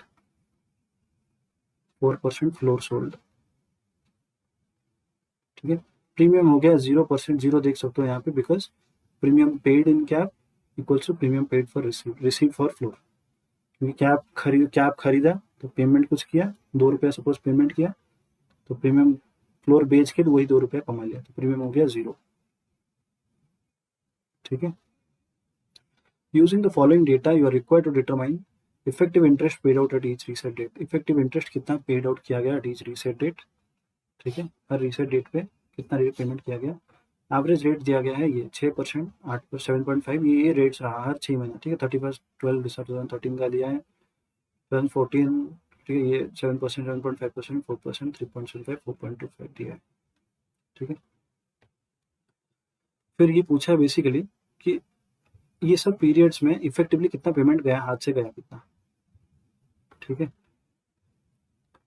सो देख सकते हो यहाँ पे 6% रहा, 7.5% रहा, 5%, 4.3.75, 4.25, ओके। एक्चुअल इंटरेस्ट पेमेंट जो होगा, इंटरेस्ट पेमेंट होगा, देखो कॉलर जो है ऑप्शन का पार्ट अलग है, ठीक है, कैप रिसीट फ्लोर पे अप ये देखो अलग दिया है, ठीक है। एक्चुअल इंटरेस्ट तो एक्चुअल जितना इंटरेस्ट रेट है उसके हिसाब से होगा, जो कि लाइबर प्लस 50 बिप्स का दिया था, ठीक है। तो एक्चुअल पेमेंट हमेशा एक्चुअल इंटरेस्ट रेट के हिसाब से ही होगा, ठीक है, जितने पीरियड है उतने के लिए होगा। साइड में एक ऑप्शन का एक कैलकुलेशन, ऑप्शन का एक पेमेंट या फिर रिसीव, एक इनकम या फिर लॉस हो रहा है, ठीक है। मतलब जो एक्चुअल लोन लेना था वो हमेशा एक्चुअल लोन लोगे ही, प्लस कुछ ऑप्शन के हिसाब से कुछ ऊपर नीचे हो रहा है, क्योंकि ये जो एक्चुअल लोन है ये एक्चुअल प्रोडक्ट है, फिर ये बाकी डेरिवेटिव है, कैप और फ्लोर तुम्हारा, ठीक है। ये कैलकुलेशन इनका गलत है, ICA का कैलकुलेशन गलत है, ठीक है। इसको अपने हिसाब से इंटरेस्ट रेट को लेके लाइबर प्लस 0.5 बिप्स का इतने इतने पीरियड के लिए कैलकुलेट करना है, ये आंसर ये गलत आएगा, ठीक है। घर पे जाके ट्राई करना डेफिनेटली। हमारा पर्पज है ये चीज़ देखना, कैप रिसीट और फ्लोर पे ऑफ कहाँ पे हो रहा है, ठीक है। हमारा स्ट्राइक रेट कितना है, कैप के लिए 7%, फ्लोर के लिए 4%, ठीक है। कैप है 7%, फ्लोर है, फ्लोर सोल्ड, फ्लोर हमने बेचा है 4% पे, ठीक है। 6% है तो कैप एक्सरसाइज होगा या फ्लोर एक्सरसाइज होगा, कुछ भी एक्सरसाइज नहीं होगा। हमने पढ़ा था कि अगर रेड वाले पार्ट में रहा तो ऑप्शन तो हमें गेन होगा, अगर ब्लू वाले पार्ट में रहा, बीच में रहा, तो फिर नो प्रॉफिट नो लॉस, अगर नीचे चला गया तो फिर लॉस होगा, ठीक है। देख सकते हैं यहाँ पे 6% पे कुछ हुआ नहीं, 7.5% ऊपर चला गया, कैप क्रॉस करके ऊपर गया तो हमें कैप रिसीट हुआ, कितने परसेंट का, 0.5% का, ठीक है। 0.5% का कैलकुलेट करोगे 6 महीने के लिए तो इतना आएगा, ठीक है। फिर इंटरेस्ट रेट हो गया 5%, 7 और 4 के बीच में रहा तो नथिंग। इंटरेस्ट हो गया 4%, 7 और 4 के बीच में ही है, स्टिल नथिंग। 3.75 हो गया, ठीक है, मतलब 4 से नीचे आ गया तो यहाँ पे फ्लोर पे ऑफ होगा, देख सकते हो। तो यहाँ पे कैप रिसीट हुआ और फ्लोर का यहाँ पे पे ऑफ हो रहा है, कितना होगा, 4% माइनस 3.75%, 0.25% का यहाँ पे लॉस हो रहा है, तो इसीलिए 12,603 का, मतलब 0.25% टोटल प्रिंसिपल पे अगर 6 महीने के लिए निकालोगे तो इतना आएगा, ठीक है। बेसिकली यही चीज़ समझना कि अगर कैप से ऊपर जा रहा है, ठीक है, कहाँ गया, कैप से अगर ऊपर जा रहा है, ठीक है, हमें कैप खरीद रहे हैं और फ्लोर बेच रहे हैं साइमल्टेनियसली, कैप से अगर ऊपर जा रहा है, रेड एरिया में रह रहा है, तो फिर हमारा प्रॉफिट होगा, ओके। जो अगर रेड ब्लू एरिया में रहा, मतलब कैप और फ्लोर के बीच में रहा, तो नो प्रॉफिट नो लॉस। रट्टा मारने की चीज़ नहीं है ये, समझने वाली चीज़ है, ठीक है। थोड़ा सा आप प्रैक्टिस करोगे तो हो जाएगा। तो ब्लू एरिया में रहा तो नो प्रॉफिट नो लॉस, अगर ब्लैक एरिया में रहा तो फिर लॉस, ठीक है। That's it about collar. तो ऑप्शन हमारा खत्म हुआ, ठीक है। अब चलते हैं इंटरेस्ट रेट फ्यूचर्स पे,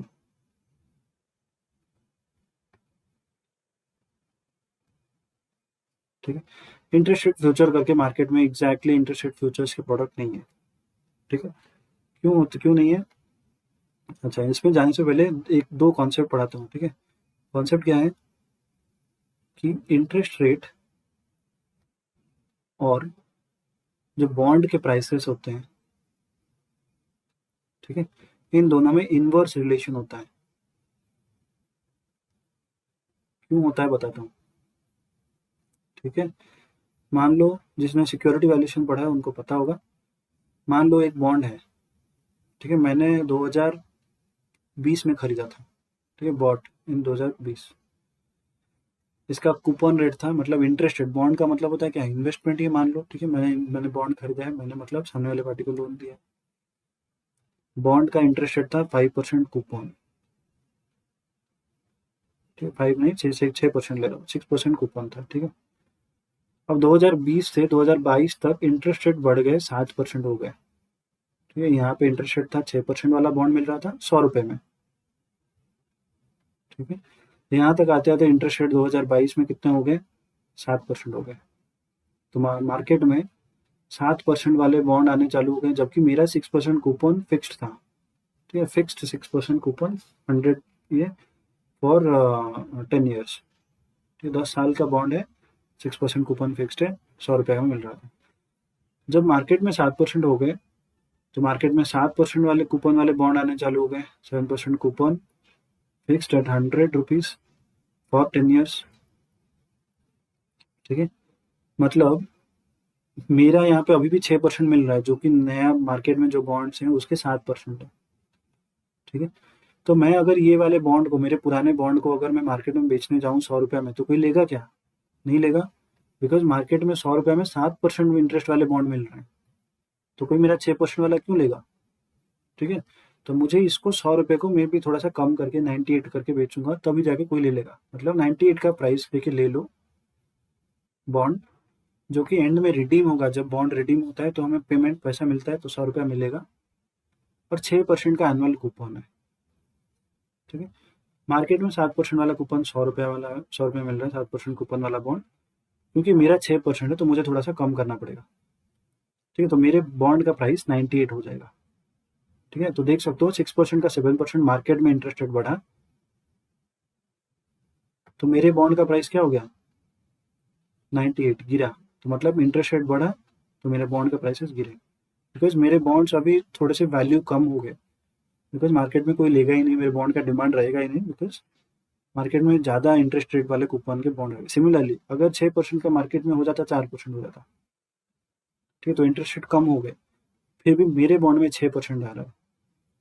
मार्केट में इंटरेस्ट रेट वाले 4% वाले बॉन्ड्स आने लग गए। ठीक है, बट मेरे वाले में 6% मिल रहा है, तो मैं इसको थोड़ा सा महंगा करके बेचूंगा, मेरे बॉन्ड का डिमांड बढ़ेगा। ठीक है, मैं इसको मे बी 103 करके बेचूंगा। ठीक है, इसीलिए बोला जाता है कि मार्केट इंटरेस्ट रेट और जो बॉन्ड्स के प्राइसेस है, इन दोनों में इनवर्स रिलेशन होता है। ठीक है, एक अगर बढ़ा तो दूसरा गिरेगा, इंटरेस्ट रेट अगर बढ़ा तो दूसरा बॉन्ड प्राइसेस गिरेंगे। ठीक है, दूसरा कॉन्सेप्ट समझाता हूँ। जब भी हम बॉन्ड लेते हैं, बॉन्ड का फ्यूचर कब लेते थे? ठीक है, अगर हमें लग रहा है कि बढ़ेगा, ठीक है, तो हम लॉन्ग पोजीशन लेते थे फ्यूचर का, long position for future. Long position का मतलब क्या था कि पहले बाय फिर सेल। लॉन्ग पोजीशन का मतलब क्या है, पहले बाय फिर सेल, मतलब कम में खरीद लो और ज़्यादा में बेचो। ठीक है, बॉन्ड फ्यूचर का मतलब है जब मार्केट बढ़ने वाला है। ठीक है, जब मार्केट बढ़ने वाला है मतलब उसको बोला जाता था बुलिश मार्केट। करेक्ट। सिमिलरली हम बॉन्ड सेल कब करते थे, जो शॉर्ट पोजीशन जिसको बोला जाता था, बियरिश मार्केट में। मतलब लग रहा है कि मार्केट गिरेगा, नीचे गिरेगा, तो सेल पहले कर लो ज़्यादा प्राइस पे, फिर बाय कर लो। ठीक है, सिंपल टर्म्स में जब हम बुलिश, हमें लग रहा था कि मार्केट ऊपर जाएगा, तब हम लॉन्ग पोजीशन लेते थे, मतलब फ्यूचर बाय करते थे। Correct, buy future. ठीक है, और जब मार्केट, हमें लगता था मार्केट गिरेगा, तो हम सेल करते थे फ्यूचर। ठीक है, सॉरी, जब हमें लग रहा था कि मार्केट गिरेगा तो हम उसको सेल करते थे, मतलब बॉन्ड के प्राइसेस गिरेंगे तब सेल करते थे। अब इन दोनों कॉन्सेप्ट को लिंक करते हैं। ठीक है, इंटरेस्ट रेट, ये वाला इनवर्स रिलेशन, और ये जो लॉन्ग और शॉर्ट पोजीशन के कॉन्सेप्ट। ठीक है, मुझे लग रहा है कि इंटरेस्ट रेट, मैं सपोज मैं लोन लेने वाला हूँ। ठीक है, तो मुझे किस चीज़ का डर है, इंटरेस्ट रेट बढ़ जाने का, इंटरेस्ट रेट बढ़ने का। ठीक है, डर है। ओके, अच्छा, इंटरेस्ट रेट अगर बढ़ा तो बॉन्ड के प्राइसेस क्या होंगे, गिरेंगे। ठीक है, बॉन्ड के प्राइसेस अगर गिरेंगे तो मैं क्या करूंगा, शॉर्ट बॉन्ड पोजीशन लूंगा। समझ में आ रहा है? क्योंकि इंटरेस्ट रेट फ्यूचर मार्केट में है नहीं। ठीक है, तो इसीलिए जो जी से बॉन्ड्स है, गवर्नमेंट सिक्योरिटीज के बॉन्ड है, उसके ऊपर फ्यूचर लिया जाता है, उसके फ्यूचर्स के ऊपर ट्रेड करके उसके प्रॉफिट और लॉस को इंटरेस्ट रेट प्रॉफिट और लॉस के साथ ऑफसेट किया जाता है। ठीक है, तो गवर्नमेंट सिक्योरिटीज के बॉन्ड्स के फ्यूचर को हेज किया जाता है for interest rate hedging purpose. ठीक है, इसका मतलब क्या है, फिर से बता रहा हूँ, लोन अगर मैं ले रहा हूँ, मुझे डर था इंटरेस्ट रेट बढ़ जाने का। ठीक है, अगर इंटरेस्ट रेट बढ़ गया तो बॉन्ड के प्राइसेस गिर जाएंगे। ठीक है, तो बॉन्ड के प्राइसेस अगर गिरेंगे तो हमने ऊपर पढ़ा कि बॉन्ड के प्राइसेस अगर बेरिश मार्केट है तो मैं शॉर्ट करूंगा, पहले सेल फिर बाय। ठीक है, तो शॉर्ट बॉन्ड पोजीशन मैंने इसीलिए ले लिया। सिमिलरली मैं अगर डिपॉजिट ले रहा हूँ, ठीक है, तो मुझे किस चीज़ का डर है कि रेट इंटरेस्ट रेट गिर ना जाए। ठीक है, इंटरेस्ट रेट फॉल का डर है। ओके, अगर इंटरेस्ट रेट गिरे तो बॉन्ड के प्राइसेस क्या होंगे, बढ़ेंगे। बॉन्ड के प्राइसेस अगर बढ़ेंगे तो मैं क्या लूंगा, लॉन्ग बॉन्ड पोजीशन। ठीक है, लॉन्ग बॉन्ड पोजीशन का मतलब क्या है कि मैं अभी बॉन्ड्स खरीद रहा हूँ, बाय बॉन्ड फ्यूचर्स नाउ। ठीक है, क्योंकि हमने यहाँ पे प्रेडिक्ट किया है कि बॉन्ड के प्राइसेस ऊपर जाएंगे, buy bond futures now, bond के प्राइसेस बढ़ जाएंगे, फिर यहाँ पे sell bonds futures after your expiry.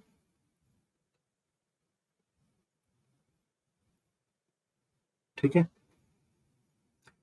यही होता है इंटरेस्ट रेट फ्यूचर का कॉन्सेप्ट, बस इतना ही है। ठीक है, बस ये दो कॉन्सेप्ट का कॉम्बिनेशन, जो इंटरेस्ट रेट और बॉन्ड के प्राइसेस है वो इन्वर्स रिलेशन होता है दोनों के बीच में। तो इसीलिए बॉन्ड के फ्यूचर को हम जनरली लेते क्या है, अगर हमें लग रहा है कि बॉन्ड के प्राइसेस ऊपर जाएंगे, ठीक है, तो इसीलिए हमने लॉन्ग पोजीशन लेते हैं, हम मतलब पहले बाय फिर सेल करते हैं। बॉन्ड के पोजीशन अगर नीचे जाएंगे हमें लग रहा है तो हम पहले इसको सेल करते हैं फिर बाय करते हैं। ठीक है, तो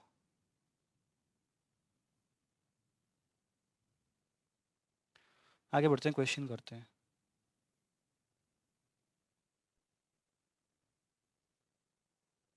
क्वेश्चन नंबर है 78। यस, बोल रहा है Electrospace is a consumer electronics wholesaler. The business of the firm is highly seasonal in nature. ठीक है, हाईली सीजनल है, मतलब क्या है, in 6 months of a year firm has a use cash deposits. ठीक है, 6 महीने के लिए यूज कैश डिपॉजिट इनके पास रहता है। ठीक है, and specially near Christmas time and in other 6 months time form has cash crunch. ठीक, फॉर्म कैश क्रंच रहता है, मतलब क्या है, ये अगर 1 साल का पीरियड है तो 6 महीने तक उनके पास कैश की पूरा भंडार पड़ेगी, डिपॉजिट रहेगा उनके पास, और बाकी 6 महीने इनको कैश की ज़रूरत होता है। ठीक है, leading to borrowing of money to cover up its exposures for running the business. तो इसीलिए ये इस पार्ट में ये बोरो करते हैं। ठीक है, क्योंकि ये सीजनल है तो ये पार्ट में इनको बोरो करना पड़ता है, इनको इतना ज़रूरत पड़ता है कि ये बोरो करते हैं तब। ठीक, मतलब 6 और 12 के बीच में जितना टाइम है उसके लिए बोरो करते हैं। फर्स्ट 6 मंथ्स के लिए इनके पास पैसा होता है, सरप्लस कैश होता है।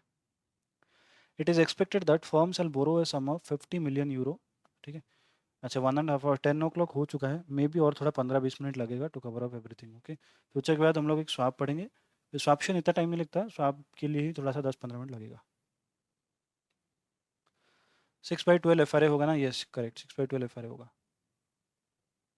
ओके, अच्छा फिर बोल रहा है कि expected that firms will borrow a sum of 50 million euro।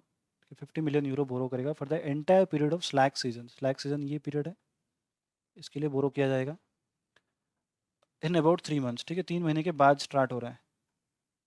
ठीक है, मतलब यहाँ तक हम आ गए हैं, तो अभी 6/12 FRA नहीं होगा। ठीक है, सोच सकते हो कितना होगा फिर, 3 महीने के बाद लोन लेना है हमें, सो 3 × 9 FRA। ठीक है, हम यहाँ पे खड़े हैं आज। ठीक है, सो 6 मतलब 3 महीने के बाद 6 महीने के लिए, सो 3 × 9 FRA। तो दिया है, bank has given the following quotation, spot दिया है, 3 × 6 FRA दिया है, 3 × 9 FRA दिया है, हमारा जाएगा 3 × 9 FRA, बिकॉज हम 3 महीने के बाद 6 महीने के लिए लोन चाहिए। ठीक है, FRA का तुम्हें पता है। ठीक है, FRA का क्वेश्चन कर सकते हो। हाउ FRA shall be पूछ रहा है, you are required to determine how FRA shall be useful if the actual interest rate after 3 months turns out to be this। ठीक है, सिंपल है, रेट ये है, फिर एक्चुअल रेट ये हो गया, तो डिफरेंस कैलकुलेट करना है। ठीक है, हमें पढ़ना है फ्यूचर। 3 मंथ्स का फ्यूचर दिया है 15,000 यूरो। ठीक ठीक है, फ्यूचर का कॉन्ट्रैक्ट हमें पता है, जो डेरिवेटिव पढ़े हो, फ्यूचर लॉट में आता है, मिनिमम कुछ लॉट साइज होता है। ठीक है, इसमें बोल रहा है 50,000 यूरो का लॉट साइज है, maturing in a period of 3 months, इस कोटेड एट 94.15। ठीक है, फ्यूचर का रेट अभी चल रहा है 94.15, सस्ते में चल रहा है, 94.15 में चल रहा है। ठीक है, अच्छा, मैं यहाँ पे सेम ही मतलब सिचुएशन ले रहा हूँ, मैं यहाँ पे लोन लेने वाले हैं हम लोग। ठीक है, हमें डर है क्या है कि लो इंटरेस्ट रेट बढ़ सकता है। ठीक है, लोन जो लेता है उसको डर हमेशा क्या होता है कि इंटरेस्ट रेट बढ़ जाएगा। ठीक है, इंटरेस्ट रेट अगर बढ़ा तो बॉन्ड के प्राइसेस गिरेंगे, बॉन्ड के प्राइसेस गिरने वाले हैं, तो हम क्या करेंगे, शॉर्ट बॉन्ड फ्यूचर। ठीक है, तो यहाँ पे हम 94.15 पे बॉन्ड को शॉर्ट करेंगे। समझ में आ रहा है, 90 जो करंट प्राइस मिल रहा है 94.15, इस पे शॉर्ट करेंगे। वही सेम चीज़ किया होगा, देख सकते हो। हाँ, 50 मिलियन यूरो का कॉन्ट्रैक्ट था, एक कॉन्ट्रैक्ट का वैल्यू है क्योंकि कॉन्ट्रैक्ट साइज है 50,000 यूरो, तो इंटू 6/3, बिकॉज ये 6 महीने के लिए ले रहे हैं, 3 महीने का फ्यूचर है, तो 2,000, टोटल 2,000 कॉन्ट्रैक्ट्स हो गए। पहले हमने सेल टू ओपन किया, देख सकते हो, मतलब यहाँ पे शॉर्ट पोजीशन लिया, शॉर्ट बॉन्ड फ्यूचर्स। कितने पे लिया, 94.15, जो अभी चालू है 94.15 पे अभी बिक रहा है। ठीक है, अब पूछ रहा है कि अगर एक्चुअल इंटरेस्ट रेट रहा 4.5% और 6.5%, ये दिखा है, how 3 months future contract are be useful for company if interest rate turns out to be mentioned as part a above. अगर 4.5% और 6.5% हुआ तो कैसे ये हेज हो रहा है। ठीक है, देख सकते हैं 94.15, 100 माइनस कितना परसेंटेज लिखा था, 100 माइनस 5.85% लिखा है। ठीक है, यहाँ पे इंटरेस्ट रेट हो गया 4.5%। ठीक है, तो इसका मतलब क्या है, 100 रुपये माइनस 4.5, तो फ्यूचर का वैल्यू हो गया 95.5। इंटरेस्ट रेट जब 5.85 था तो बॉन्ड का प्राइस था 94.15, जिस पे हमने शॉर्ट किया था। इंटरेस्ट रेट हो गया 4.5। ठीक है, तो बॉन्ड के प्राइसेस बढ़ गए। तो हमारा एक्सपेक्टेशन क्या था, हम जब शॉर्ट करते हैं तो हमारा एक्सपेक्टेशन क्या होता है, बियरिश मार्केट है, मतलब हम लगता है कि मार्केट ऊपर नीचे जाएगा। हमने यहाँ पे क्या प्रेडिक्शन दिया था कि बॉन्ड के प्राइसेस गिरेंगे, क्योंकि इंटरेस्ट ऊपर जाएगा, हमें लग रहा था, डर लग रहा था कि इंटरेस्ट रेट्स ऊपर जाएंगे तो बॉन्ड के प्राइसेस गिरेंगे, बॉन्ड प्राइसेस गिरे तो हमें शॉर्ट किया था हमने। ठीक है, मतलब बॉन्ड के प्राइसेस गिरेंगे तभी जाके हमें फ़ायदा होगा, बट बॉन्ड के प्राइसेस क्या हुए, बढ़ गए, 95.5 हो गया। ठीक है, तो हमें यहाँ पे लॉस हुआ, 1.35% का लॉस हुआ। ठीक है, 1.35% का लॉस हुआ। यहाँ पे कितना लॉस हुआ, लॉस अमाउंट देख सकते हो, 50,000 यूरो इंटू 2,000 इंटू 1.35% इंटू 3/12 का, इतने का लॉस हुआ हमें। ठीक है, और ये एक्चुअल लोन के तो जितना होगा होना चाहिए, एक्चुअल लोन जो 4.5% का एक्चुअल लोन लोगे, ये फ्यूचर के थ्रू हुआ और ये एक्चुअल लोन के थ्रू हुआ। ठीक है, तो नेट में हमारा इतना कैश आउटफ्लो हुआ इंटरेस्ट के पर्सपेक्टिव से। बॉन्ड के प्राइसेस इन फ्यूचर गिरेंगे तो हम शॉर्ट्स इसीलिए कर रहे हैं, ना कि अभी जो रेट है उस पर सेल करके उस दिन के रेट पर बाय कर लेंगे। हाँ करेक्ट, बॉन्ड के प्राइसेस फ्यूचर गिरेंगे, हमें लग रहा है फ्यूचर, क्योंकि लोन जो लेता है उसको डर क्या किस चीज़ का होता है कि इंटरेस्ट रेट बढ़ जाएगा, इंटरेस्ट रेट बढ़ गया तो फ्यूचर के प्राइसेस गिर, बॉन्ड के प्राइसेस गिरेंगे। तो उसको प्रेडिक्ट करके हम ले रहे हैं। यहाँ पे 6.5% हो गया। ठीक है, तो 94.15 था हमारा, शॉर्ट किया था हमने, सेल किया था। ठीक है, गिरा 93.5 हुआ तो हमें प्रॉफिट होगा, तो पहले सेल फिर बाय, तो हमें प्रॉफिट हुआ कितना, 0.65% का। ठीक है, तो टोटल निकालोगे अमाउंट के पर्सपेक्टिव से तो 1,62,500 आया। इफेक्टिवली हमारा दोनों केस में इक्वल ही जाएगा, तो दिस इज हेज्ड। ओके, इसको घर पे ट्राई करना, दिस क्वेश्चन, अगर कुछ भी कहीं पे डाउट हो तो मुझे मैसेज करना, आई विल हेल्प यू। ठीक है, अभी चलते हैं इंटरेस्ट रेट स्वैप में।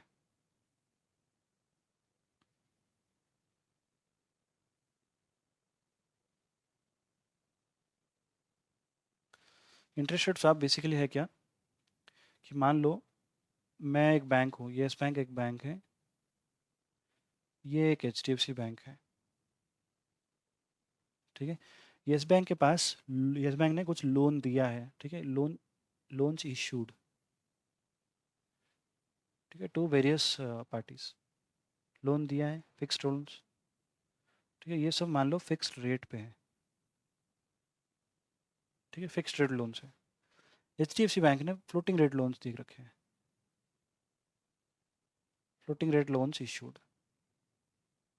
ठीक है। तो क्या मैं इसको ऐसे बोल सकता हूँ कि इनके जो इंटरेस्ट मिलेंगे, ठीक है, जो फ्यूचर में इंटरेस्ट मिलेंगे वो फिक्स्ड रेट वाले इंटरेस्ट मिलेंगे। तो मैं इसको ऐसे बोल सकता हूँ, इनका एक रिसीव फिक्स्ड है पोजीशन, यस बैंक का रिसीव फिक्स का पोजीशन है। HDFC बैंक का फ्लोटिंग रिसीव फ्लोटिंग पोजीशन है, बिकॉज ये फ्लोटिंग रेट लोन देके रखे हैं। सो फ्यूचर में जो कैश फ्लोज होंगे वो फ्लोटिंग रेट के रिसीव होंगे, ठीक है, रिसीव फ्लोटिंग है, ठीक है। बट मान लो कि येस बैंक को फिक्स्ड पोजीशन नहीं चाहिए, येस बैंक को फ्लोटिंग पोजीशन चाहिए, बिकॉज येस बैंक को लग रहा है कि फ्यूचर में इंटरेस्ट रेट्स में भी हो सकता है कि बहुत ज़्यादा गिरेंगे, ठीक है, सॉरी, येस बैंक को लग रहा है कि इंटरेस्ट रेट बहुत ज़्यादा ऊपर बढ़ेंगे, ठीक है, क्योंकि ये लोन्स इशू किया है, ठीक है। तो येस बैंक को डर है कि इंटरेस्ट रेट बहुत बढ़ते बढ़ते, क्योंकि इसने लोन इशू किया है 5% पे, ठीक है। येस बैंक को डर है कि फ्लोटिंग रेट जो अभी इन्फ्लेशन का बहुत चल रहा है, तो मे बी जो इंटरेस्ट रेट है वो बढ़ के 12% तक जाएंगे, ठीक है।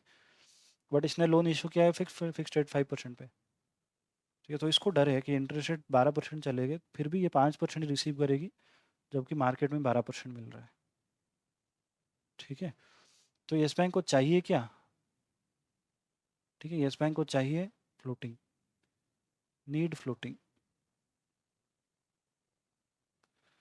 HDFC बैंक को क्या लग रहा है कि मार्केट में अभी लग रहा है कि इंटरेस्ट रेट्स गिरेंगे, बहुत ज़्यादा गिरेंगे, तो ठीक है, तो क्योंकि फ्लोटिंग है, ठीक है, तो गिरेगा बहुत ज़्यादा, गिर के सपोज 1% का रह गया, ठीक है, तो उसको बस 1% का ही इंटरेस्ट मिलेगा, जबकि फिक्स्ड वाले 5% 6% कमा रहे हैं।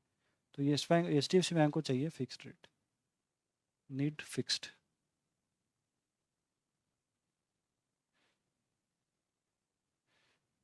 ठीक है।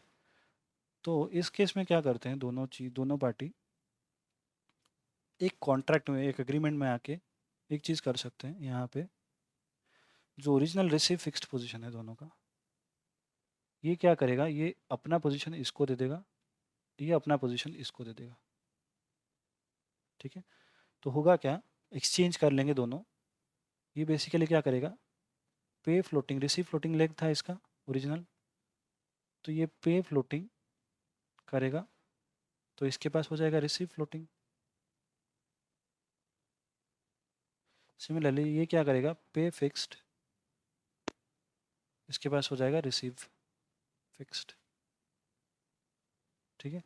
तो हुआ क्या, अल्टीमेटली रिसीव फिक्स्ड पोजीशन और पे फिक्स पोजीशन कट गया, इसका रहा नेट में रिसीव फ्लोटिंग।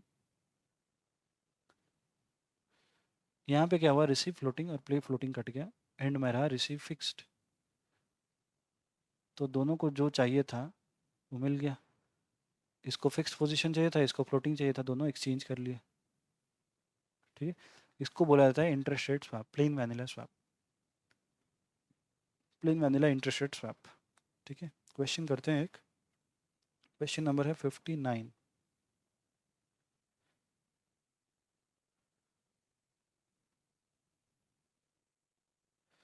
59 कहाँ गया,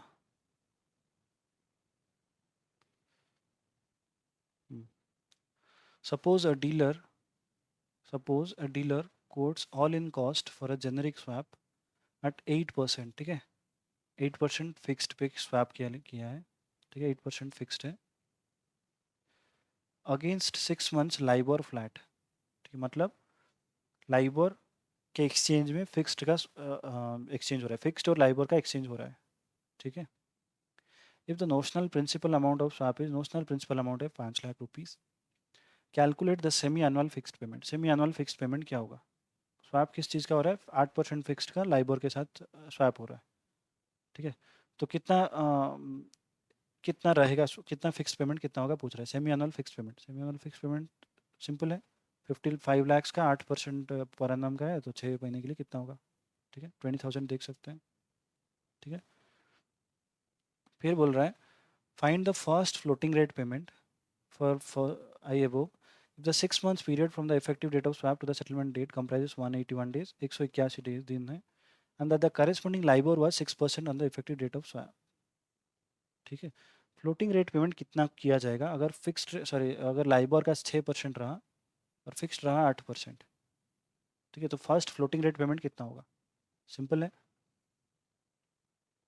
जैसे हमने 8% का 6 महीने के लिए निकाला, वैसे 6% का 6 महीने के लिए निकालो, कितना हो रहा है? ठीक है, 6% का 5 लाख इंटू 6% इंटू 181/360 किया तो 15,090 रुपये आया। फिर बोल रहा है in two above if the settlement is on net basis. ठीक है, अगर ए बी को, ये बेसिकली हुआ क्या कि ए 20,000 देगा और बी इसको 15,000 ऐसे देगा। ठीक है, अगर ये ना करके नेट में सेटलमेंट हो जाए, ठीक है, how much the fixed rate payer would pay to the floating rate payer. ठीक है, फिक्स रेट में 20,000 पेमेंट होना है, फ्लोटिंग रेट में 15,000 पेमेंट होना है, तो डिफरेंस पे करेगा सामने वाला पार्टी नेट में अगर सेटलमेंट हो रहा है तो। सिंपल सी बात है कि दोनों के पास जो जो है उन दोनों ये एक्सचेंज करना चाहते हैं। तो आपका मतलब भी होता है एक्सचेंज करना। ठीक है, तो मेरे पास जो है वो तुम ले लो, तुम्हारे पास जो है वो मुझे दे दो। ठीक है, और ये पीरियडिकली होता है, जैसे रिप्राइसिंग पीरियड किसी का सपोज 3 महीने है। ठीक है, तो हर 3 महीना ये एक्सचेंज होगा। ठीक है, ये इसको देगा फिर ये उसको देगा। ओके, फिर आगे चलते हैं, बस last concept, overnight index swap. इसके बाद स्वैप्शन पढ़ेंगे, swaption is just one liner. Overnight index swap. ठीक है, ओवरनाइट इंडेक्स स्वैप क्या बेसिकली है क्या? सेम ही चीज़ है, फिक्स्ड और फ्लोटिंग का ट्रांसफर हो रहा है। ओवरनाइट का मतलब होता है एक दिन का लोन। ठीक है, एक दिन के लिए, 1 डे। ठीक है, तो इसके बेसिकली होते क्या है कि सपोज 15 दिन का स्वैप पीरियड है, मतलब 15 दिन का इंटरेस्ट फिक्स्ड ये पेमेंट करेगा। ठीक है, ए पार्टी है, एक बी पार्टी है। ठीक है, तो ये पे फिक्स्ड है। ठीक है, स्वैप के थ्रू ये क्या कर रहा है, ये फिक्स्ड पे करेगा, fixed to be paid. B क्या करेगा, फ्लोटिंग टू बी पेड। ठीक है, फिक्स्ड अमाउंट तो फिक्स्ड है। फ्लोटिंग में क्या होगा, फ्लोटिंग में यहाँ पे रेट कैलकुलेशन करते हो, क्योंकि यहाँ पे ओवरनाइट है, ओवरनाइट इंडेक्स स्वैप के थ्रू क्या होता है, फ्लोटिंग कैलकुलेशन का ही बस एक कॉन्सेप्ट है। मान लो ये 1 लाख रुपया प्रिंसिपल है। ठीक है, तो ये हर दिन कंपाउंड होगी इंटरेस्ट। ओवरनाइट इंडेक्स का मतलब क्या है कि यहाँ पे सपोज इंटरेस्ट रेट है 6%। ठीक, ओवरनाइट जो रेट होते हैं ये हर दिन चेंज होते हैं। ठीक है, ओवरनाइट का मतलब क्या है, जो सोफर रेट पड़ रहे हैं, सोफर का मतलब क्या होता है, सिक्योर्ड ओवरनाइट फंडिंग रेट। ठीक है, मतलब हर दिन, एक दिन के लिए कितना रेट है, मतलब आज लोन लूंगा कल रिटर्न कर दूंगा तो मुझे कितने परसेंटेज पर एनम के हिसाब से इंटरेस्ट लगेगा। ठीक है, तो 1 लाख इंटू 6%, सपोज आज का दिन है, ठीक है, टुडे 6% है, तो ये 1 लाख इंटू 6% इंटू 1/365 का मुझे इंटरेस्ट लगेगा यहाँ पे कुछ। ठीक है, फिर नेक्स्ट डे ये कंपाउंड होगा, नेक्स्ट डे सपोज रेट हो गया 6.5%। ठीक है, तो ये क्या रहेगा, 1 लाख इंटू 6.5%, सॉरी 1 लाख नहीं रहेगा, ये कंपाउंड होगा। ठीक है, तो 1 लाख प्लस इंटरेस्ट जितना भी होगा, 1 lakh plus interest on first day. ठीक है, इंटू 6.5% इंटू 1/365, फिर ये सेकेंड डे का इंटरेस्ट आएगा, इंटरेस्ट 2 लिख रहा हूँ। ठीक है, फिर यहाँ पे इसको ऐड करके फिर ये कंपाउंड होगा जिससे भी इंटरेस्ट रेट होगा, मान लो 7% हो गया। ठीक है, ये कब तक होगा, जब तक पीरियड है, मान लो 15 दिन का पीरियड है, तो 15 दिन तक मेरे floating rate calculation, interest calculation के लिए तो बेसिकली कंपाउंड होता जाएगा। ठीक है, एंड में स्वैप किया जाएगा फ्लोटिंग को फिक्स के साथ। क्वेश्चन देखते हैं, क्वेश्चन नंबर है, मतलब इंटरेस्ट ऐड होता रहेगा, वेरी गुड, यस। क्वेश्चन है क्वेश्चन नंबर 61। ठीक है, टोटल गिन चुन के मैं ऑलमोस्ट सारे क्वेश्चन हम लोग कवर कर लिए, टोटल 10 ही क्वेश्चन हैं इसके। ठीक है, इंटरेस्ट रेट रिस्क मैनेजमेंट के, और 10 क्वेश्चन में से let me tell you definitely interest rate risk management से 8 to 10 मार्क्स के क्वेश्चन आएंगे ही आएंगे। ठीक है, बहुत छोटा सा चैप्टर है, कॉन्सेप्ट लिमिटेड है, 4 या 5 वो जो प्रोडक्ट्स बताए हैं उसमें से ही क्वेश्चन आएंगे। बोल रहा है derivative bank entered into a plain vanilla swap through an overnight index swap. ठीक है, on a principal of 10 crores and agreed to receive MIBOR overnight, मतलब receive floating for a fixed payment on the principal.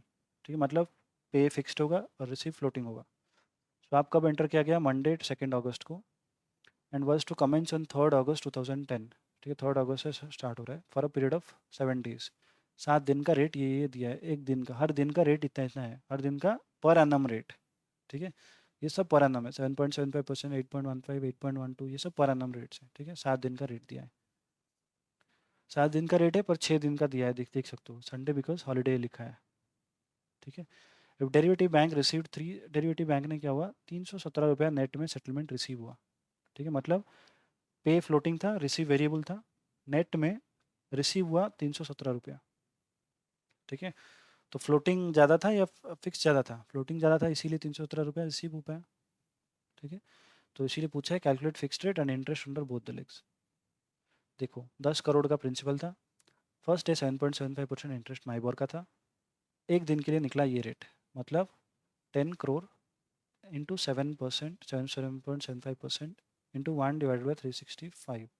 ठीक है, दिया है 365 days ना year, इतना rate आया, लेट आया, सॉरी इतना रेट आया। फिर ये कंपाउंड होके देख सकते हो, यहाँ पे ऐड हो गया 1 करोड़ के ऊपर 21,000। ठीक है, सेकेंड डे फिर इंटरेस्ट रेट पड़ा 8.15%।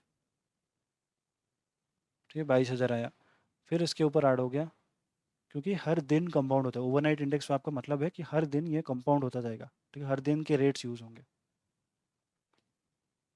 22,000 फिर 21,000, फिर ऐसे ऐसे कंपाउंड होते हुए यहाँ पे देख सकते हो सैटरडे संडे 2 दिन के लिए कैलकुलेट हुआ, बिकॉज संडे हॉलीडे था। ठीक है, हॉलीडे है क्या, तो इसके लिए इंटरेस्ट नहीं लगेगा, क्या लगेगा, किस रेट पे लगेगा, सैटरडे पे के ही रेट पे 2 दिन लगेगा। ठीक है, तो यहाँ पे देख सकते हो 43,000 हो गया, इसीलिए फिर टोटल इंटरेस्ट आया 1,53,740, मतलब टोटल फ्लोटिंग रेट इंटरेस्ट, ये फ्लोटिंग हुआ, total net interest, net total interest floating. ठीक है, नेट में हम बोल रहे हैं कि 317 रुपया नहीं, नेट में हमारा रिसीव हुआ, तो फ्लोटिंग ज़्यादा था इसका मतलब। ठीक है, तो नेट में रिसीव माइनस करेंगे तो हमारा ये आ गया फिक्स्ड 1,53,423। ठीक है, तो परसेंटेज इसका निकालोगे तो 8% आया। ठीक है, आई होप ये क्लियर है, but at the same time I think ये अभी पूरा 100% क्लियर नहीं हुआ होगा। कब होगा? जब इसका प्रैक्टिस खुद करोगे। तो मैं जितना भी समझा लूँ, अगर खुद प्रैक्टिस नहीं करोगे तो ये कभी भी क्लियर नहीं हो सकता, बिकॉज प्रैक्टिस मैटर्स।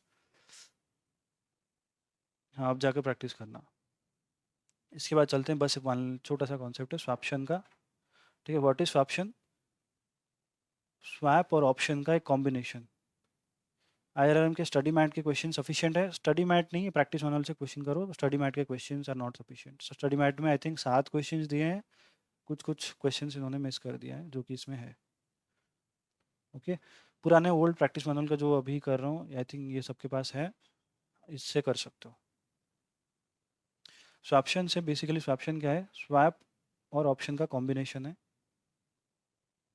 ठीक है, तो इसका मतलब है कि जो स्वैप्शन, जो स्वैप कर रहे हैं ना, हर 3 मंथ में ये स्वैप हो रहा है। ठीक है, ये ऑप्शन है हमारे पास, हम अगर चाहेंगे तो इसको स्वैप करेंगे, अदरवाइज नहीं करेंगे। ठीक है, that is option, that's it. ठीक है, इसका कुछ क्वेश्चन नहीं है, इसके ऊपर थियोरेटिकल ही पॉइंट्स आ सकते हैं, क्वेश्चन आ सकते हैं। हर 3 महीना जब जब स्वैप होना चाहिए था, हम स्वैप में क्या होता था कि स्वैप होना ही है, करना ही पड़ेगा। ठीक है, 3 महीने के बाद यहाँ पे हम सोचेंगे कि हम एक्सरसाइज करेंगे या नहीं करेंगे। अगर ऑप्शन एक्सरसाइज करना होगा तो स्वैप करेंगे, अदरवाइज नहीं करेंगे। अगर हमें बेनिफिशियल दिख रहा है तो करेंगे, अदरवाइज स्वैप नहीं करेंगे। ठीक है, बस इस पे थ्योरी ही आएंगे कि हाँ, लाइक कैप और फ्लोर, पर इसमें स्वैप है। ठीक है, मतलब हम जो चाहें तो पे फिक्स और रिसीव फ्लोटिंग जो है वो कर सकते हैं, if it is beneficial for us. ठीक है, एक और चीज़ मैं बता देता हूँ यहाँ पे, बस इतना ही कॉन्सेप्ट आईआरआर में, इतना ही है। क्वेश्चंस इस पे लिख देता हूँ क्या क्या है, आज ही जाके प्रैक्टिस करना। क्वेश्चन नंबर 62, और फिर है एफआर के क्वेश्चन है 62, और फिर 76। ठीक है, और इस पे फॉरवर्ड रेट कैलकुलेशन और आर्बिट्राज के ऊपर भी है क्वेश्चन नंबर 64, क्वेश्चन नंबर 65 और 79(1). ठीक है, फिर ऑप्शंस के ऊपर क्वेश्चन है 75, और फिर कॉलर है question number 77, interest rate future के ऊपर है क्वेश्चन नंबर 78, स्वैप के ऊपर है question number 59 and question number 61। बस इतना ही क्वेश्चन है। ठीक है, कितने हो गए? 10। 10 ही क्वेश्चन हैं, ये 10 क्वेश्चन करो। आई कैन आश्योर यू कि आपका इंटरेस्टेड, अगर अच्छे से समझे हो तो लॉजिकली समझ के जाओ, कोई रट्टा मारने की चीज़ नहीं है ना ही। क्वेश्चंस 59 एंड क्वेश्चन नंबर 61, ठीक है। रट्टा मारने वाली चीज़ है नहीं, कुछ फॉर्मूलाज कुछ इसमें कुछ ताबड़तोड़ कुछ फॉर्मूलाज नहीं है इसमें, पूरा ही लॉजिकल है। कहीं पे भी छोटा सा भी कुछ भी डाउट हो, समझ में नहीं आ रहा तो मुझे पूछना, मुझे मैसेज करना, I will come and help you. Any questions?